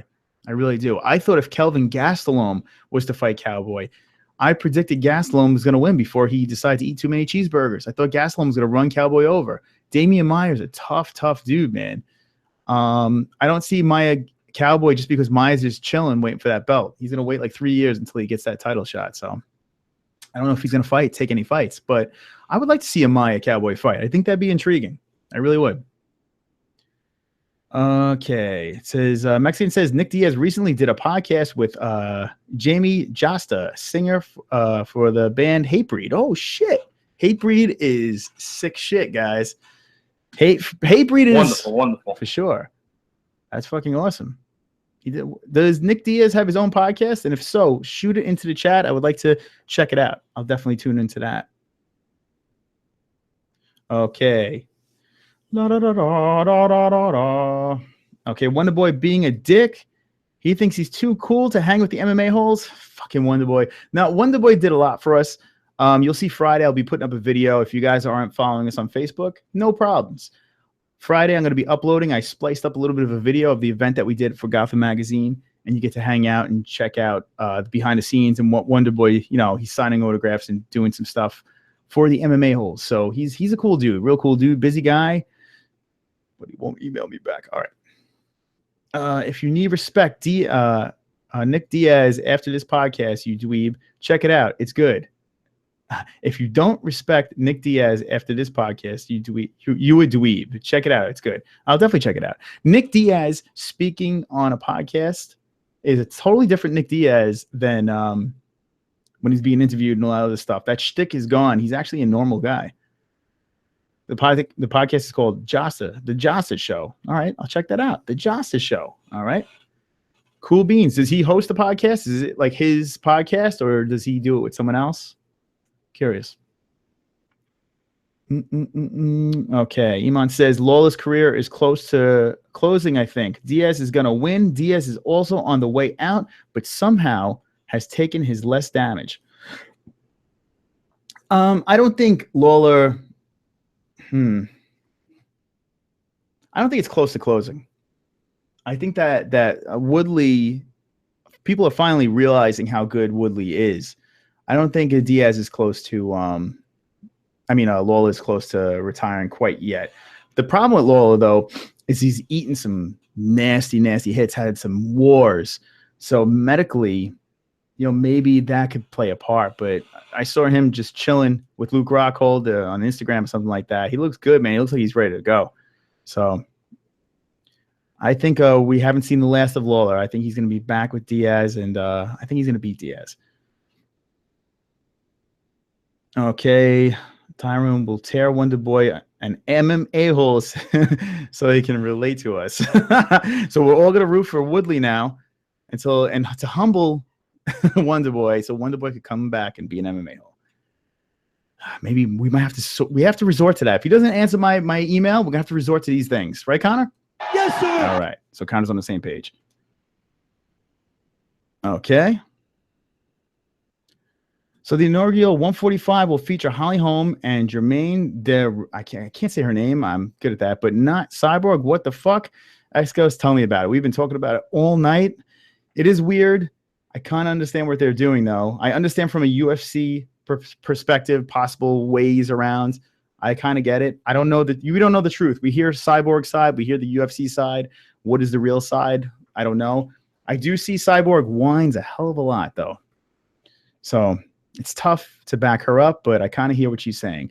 Nate Diaz made Cerrone look like he forgot how to punch in that fight. That was embarrassing. Great boxing skills portrayed by Nate in that fight. I mean, Nate Diaz, man, he's been in some wars and he's beaten some good guys, He's no joke, Nate Diaz. He's no joke. These Diaz brothers, what's cool is they just come to fight, man. They just look to fight and bang, and you got to respect that. Damian Straightjacket Maya says Redneck Savage. That's basically what he is. Wraps himself around you, and you can't do shit. Gastelum is going to fall ass backwards into being a 2-division champ. Hold on. This is from Iman. Says Gastelum is going to fall ass backwards into a 2-division champ. Could you imagine? I think Gaslam's going to fucking run. I think he's going to make a run. I really do. Okay, Mexican says, funny you mentioned that, Chris. Josh is trying to convince Nick Diaz to start his own podcast. There we go. Crazy. Look at that. That's because I'm Mystic Moss. All right, let's scroll through. So even though Nate Diaz set the record for most punches landed in the second round Conor fight, you still think Conor won? Jimmy Powers, he landed 100 more punches than Conor. Yeah. Like I said before, I thought that Diaz won the second fight. When I was watching it live, I did think Diaz won. I thought he won the decision. When I watched it the second day, no, I didn't think so. Nope. Check out that Nick Diaz podcast. It's good as shit, and he speaks hella fast. He was a guest. Okay, cool. I'm definitely gonna check it out. Nate should have his own podcast. Nate should have his that's probably own. He says his one, but own podcast, Elkin Speaker. There we go. Own Lola. He is. Nate is surprisingly well spoken. Lola is just more aware of the damage he should take. Only wants to. Wait, hold on. I'm losing my mind right now. Losing my mind. Okay, Ninja Pirate says Lola is just more aware of what damage he should take. Only wants to big fights. He only wants the big fights, Lola. He deserves the big fights. I think right now Lola's in a part of his career right now where he deserves big fights. He's been in some great fights. Champ, defended the belt. He deserves to go out swinging and getting those big paychecks for sure. Okay, Jesus. Oh, yeah, Nate is the next Stephen Hawkins. Joey's son is here. He says, what up, Chris? Get bonged up. Joey's son is. Wonderful. There it is. Joey's son likes to get bonged up. Joey's son is from the Carry Show. We all love Joey's son. He's a badass. Joey's son, I got a question. Are you going back to the Carry Show? We saw you left abruptly. Will you be back on the Carry Show? And if you guys don't know what the Carry Show is, Carry comes on to our Google chat over here in the YouTube universe of the MMA-Holes, the Carry Show. Follow her, subscribe to her for a mind-bending experience. That's all I have to say. Great singing, great covers. All right, Ninja Pirate says Conor is the real featherweight champ, just like Cyborg. All right, Jimmy Power says pillow fist scratches and slaps don't count as punches. Jesus, you make a good point there. Sharon, what's up, Sharon? Here we go. Sharon's here. Sharon's in the chat. We see some Carry peeps in here. Represent. Okay, I've pressed the bell for the future notifications on your show. Thank you, Sharon. Yeah, that's the way to go, man. That's what all the YouTube's doing right now.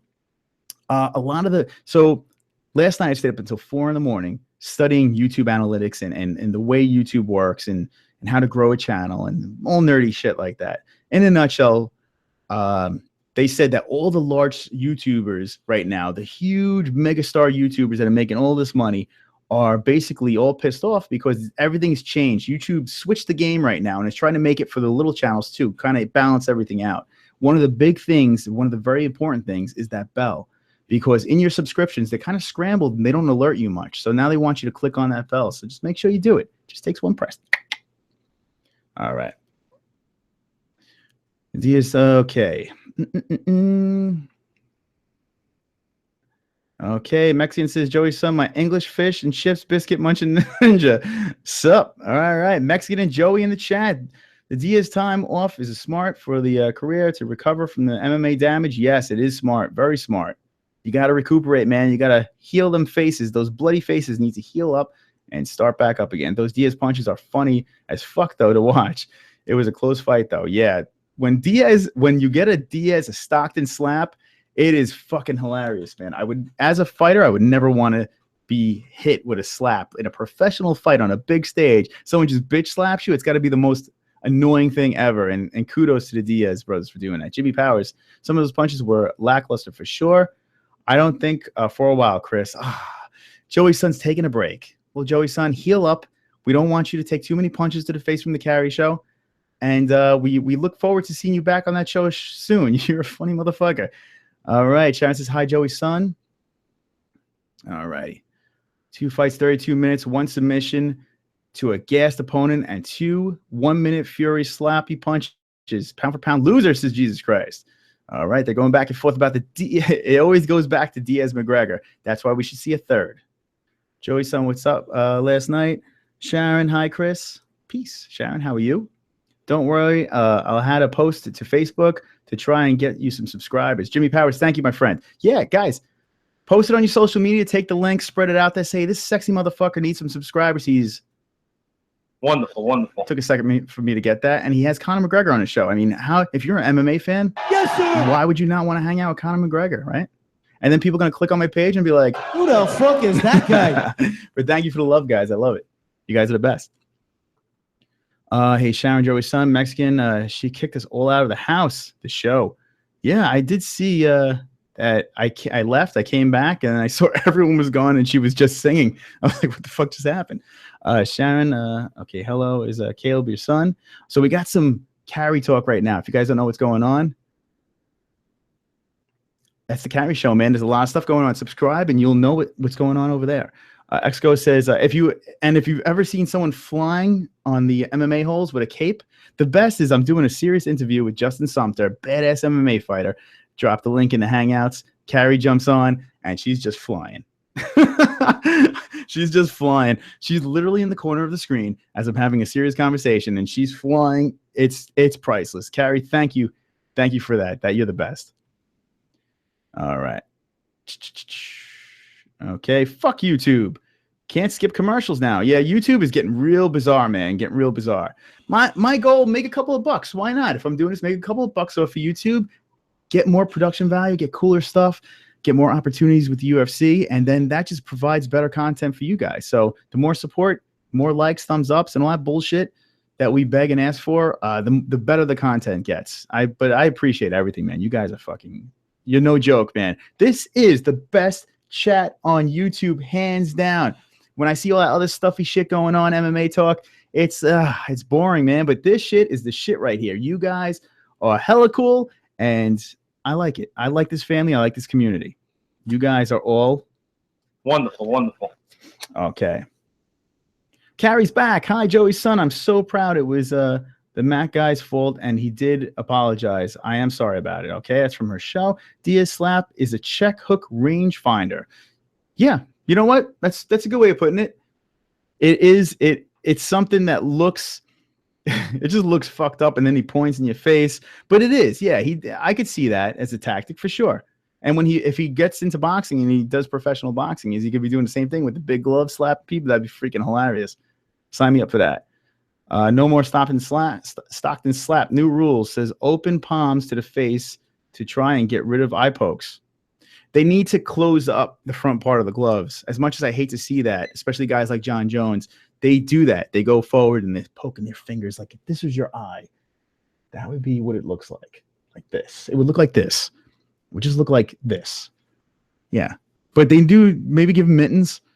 I don't know. They do need to design something a little bit better so people aren't getting poked as much. I don't know. But eventually you're going to see that. I feel there's two things you're going to see. And as much as it sucks, you're going to see eventually they're going to have something for the ears. Maybe they'll wear headphones in the ring. But I think like the wrestlers have, I think they're going to do something for that cauliflower ear. You watch the videos of them draining those ears. It's pretty gross.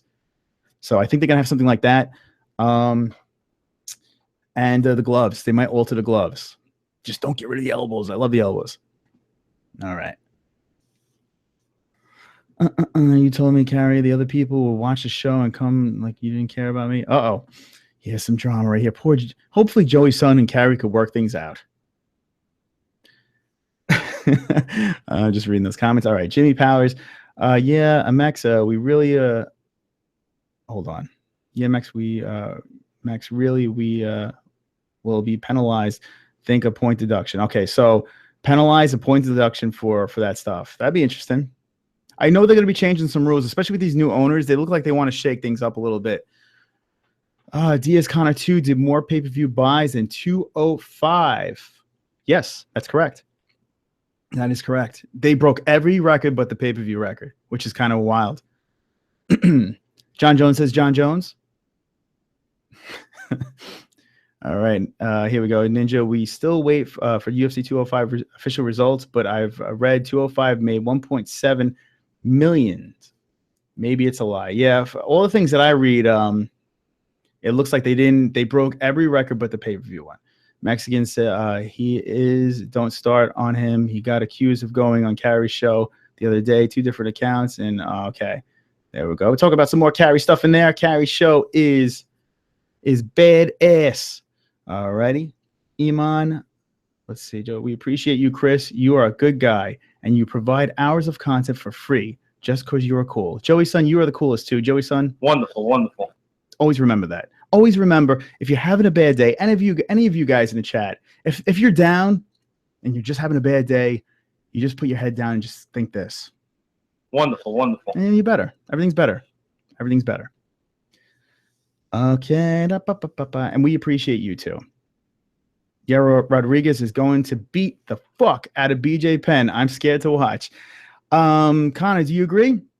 Yes, sir. Yeah, Connor agrees. I agree. BJ Penn, what are we doing? BJ.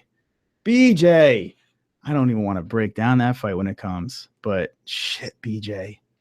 Man, what are we doing? You were a legend. People are just going to remember you keep on coming back and getting the shit kicked out of you. All right. Okay. Mexican's asking about family questions. Tits and asses, powerhouse. Ass and titties. Ass and titties. All right. Mr. Sahil says, I'm just going to call you Mr. Did you see Matt Mitrione's eye after the Brown fight? Yes. And then I saw him, boom, right to Bellator. Do you agree they should get rid of the UFC gloves? They are only to make sure you don't break your hands, not protect the fighter's face. Joe Rogan said it would actually be safer if they fought without gloves altogether. That's what Joe Rogan said. It would be actually safer to fight without MMA gloves. I don't think we'll ever see that day, though. I really don't. There's going to be gloves. They're just going to keep on modifying those gloves, and eventually they're going to be closing them up so there's no pokes. It would be funny watching them with mittens. It'd be hilarious. Chris, I know you run with those inner circles and you know some shit. Can you tell us of any radical changes coming? Factual shit, though. Talk that shit, Chris. Honestly, the circles that we have, there's a lot of circles with V-Neck. V-Neck he works for the magazine that we did a lot of cool behind the scenes stuff with. So a lot of the connections we get is through his company and stuff like that. So it's more entertainment side of things. It's not like the legit side. Like we get a lot of like the goofy entertainment side of it. So unfortunately we get cool hooks and cool connections for events and stuff like that. But when it comes down to interesting stuff, like that intricate stuff about the sport, it's basically all fan talk with me and opinions. That's pretty much it. But we do a lot of research. We like before the shows, we scour the internet and try to find all reliable sources. We jot things down, and that's how we hit our notes. And we try to base our show off of that. But yeah, when it comes to that, I'm not sure what the next step is. Everything that I'm hearing is that they are going to slowly alter some of the rules. I'm hoping they're not getting rid of certain things that make it a pure MMA fight. I know they've done things like with Pride, how Pride became into the UFC, how they made a lot of changes in that way. But Pride was very barbaric, so they curbed the little things to make it more of a legitimate sport. But people could say the same thing about those elbows. I cringe to think that they would get rid of the elbows, but the elbows are the most lethal thing right now in MMA. I mean, you cut a person's face up with the elbow. When you're on top, you pass guard. The first thing you're going to do is try to carve someone's face up. If you're in someone's guard and there's nowhere to really go, you fight those hands and you drop in elbows, cutting up the face. It's dangerous. It really is some dangerous stuff. The good news is MMA statistics aren't like boxing statistics. There aren't long-term effects yet that people know about. So that's why the sport is still going the way it is. Once people start getting injured and seriously hurt, then you're going to start seeing these rule changes, just like with football. They get rid of the kickoff and all that stuff. So eventually the sport's just going to evolve. It's inevitable. It's just interesting to see how that's going to happen. All right.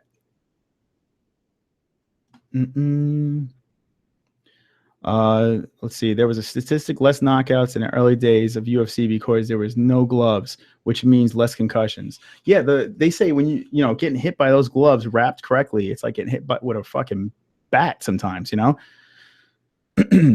Also, you got to remember too, fighters are bigger, they're stronger now. Like any sport, the fighters are smarter. Athletes they have more ways to get an edge now, so they're stronger, they're more powerful. You got to take that into consideration as well. Okay, Mexican. Here we go. Sharon's back. Mexican says, what's with Wait Up Lady? Yes, he is my son. He is my twin. What's your problem? Okay. I think I missed that one. Jimmy Powers, why punch a guy full force when you're going to break your hand? And that's the other argument. Well, if you punch correctly, you're not going to break your hand. But that's the problem. You know, if one wrong move and that hand is broken. And people are breaking their hands already with the gloves. So you got to think, you're not going to get rid of the gloves. I just don't see that happening. Okay. BJ, if she should trip on a banana peel and win his upcoming fight, might call out Connor, LOL. BJ, thanks for the good fights. Now go away. I concur. We all agree, right, Connor? Yes, sir. We all agree. BJ, thanks for everything. Peace out. See you later. Okay. I feel the same way. I hope it goes Yair's way. Yair Rodriguez needs some new striking coaches, though. Feel me. We feel you, Mexican. Okay, Mr. over here. Who do you think will win Northcutt versus Gall? This question has been the question that's been going through the chat the whole entire night for 3 hours strong. You guys really want to know about Mickey Gall and Sage Northcutt. Mickey Gall's going to win. That's what I think. That's what I see. I'm good either way. As a fan rooting, I don't care who wins. I'm cool with either guy. I like both fighters. But Mickey Gall is going to win. You guys are really interested in this. And the UFC, that proves to me that the UFC is right. They made the right move. Make it the co-main. This is what people want to see. Okay, Sharon's not here to talk about her son. Mexican Sharon, chill out. Be nice. Everyone play fair. Oh, shit. Here we go. It only took 3 hours, and now we're going. Be nice. Be nice. Listen, I completely encourage ball busting. I like it. We are the MMA holes. Talk shit. Have a good time. But remember, guys, if there is shit being talked, the recipient of the shit, expect it. You're watching the MMA hole. So, unfortunately, there is going to be a lot of shit talking. So, take it with a grain of salt. Move on, and we keep it going. We keep it rolling. We keep it flowing. We keep it wonderful. For sure. Guys, if you're new to the show, we had a steady stream the whole night. The whole freaking night, we've had a steady stream of people hanging and chilling with the MMA holes. It makes my heart very happy. I'm going to keep on reading the chat until 12. We have a couple more minutes, and then I'm going to wrap this up. Guys, you've been superstars. We do a weekly show every Wednesday. So much fucking fun hanging with you guys and speaking about the best sport ever to walk, breathe, live, run this earth.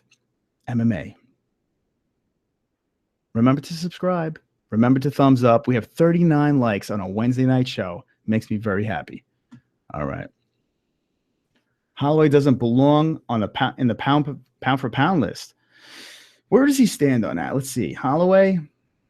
Holloway. Wow, he's number 10. Wow. Shit, huh? All right, so hold on. I got to bring you guys. If I'm looking, we all look. That's how this works. He is number 10 on that list. I think that is a little high. I do think he's getting the respect that he deserves. I mean, let's face it. The guy went the distance with McGregor, and he won a shit ton in a row. All right, here we go. The pound for pound list, and you go down to number 10. Check it out. Max Holloway. How about that shit?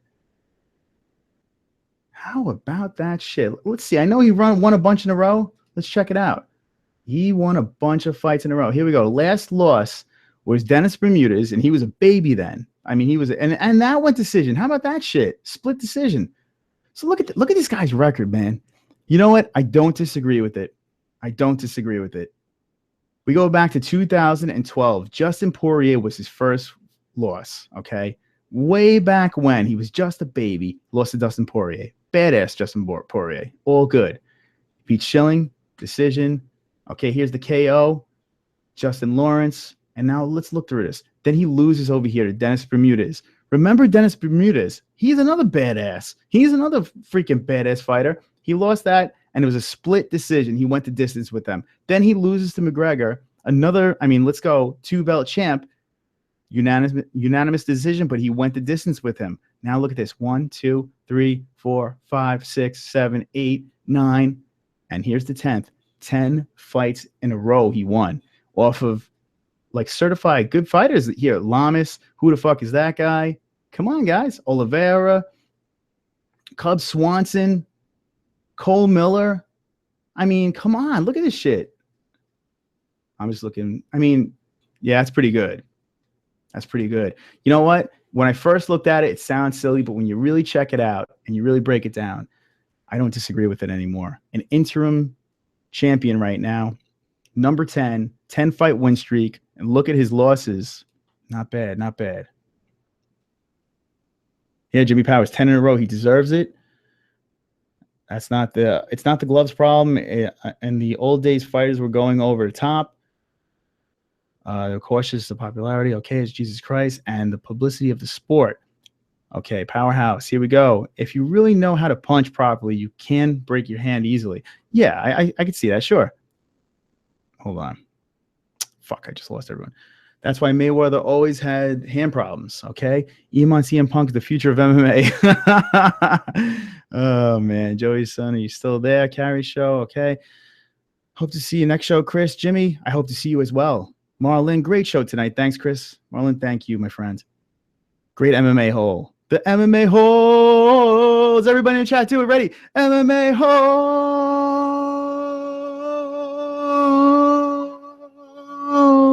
I want to hear it.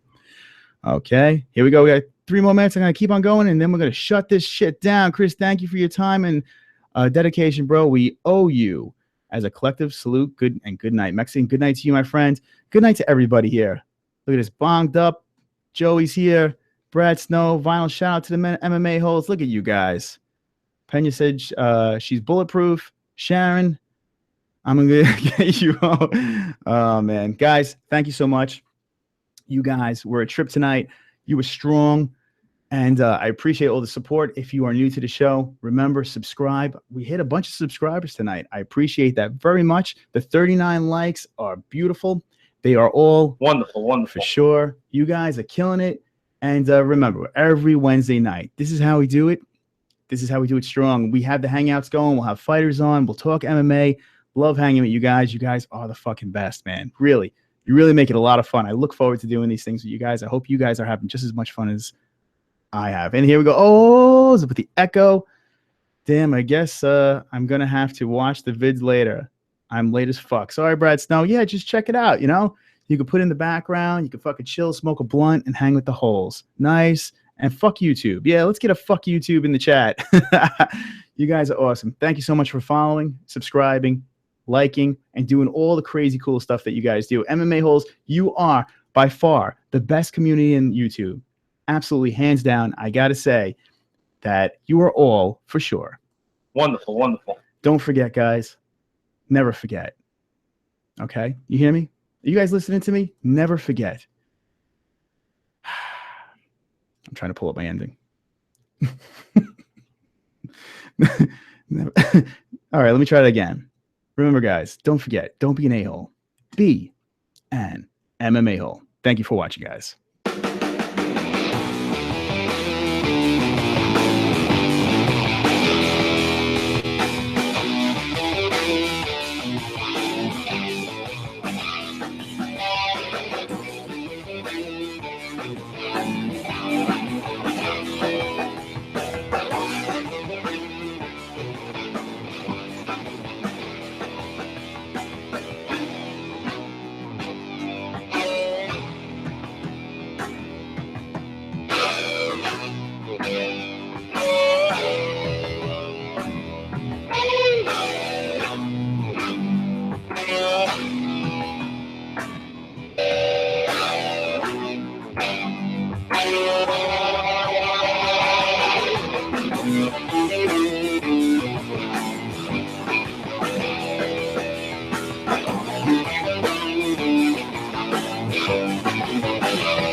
MMA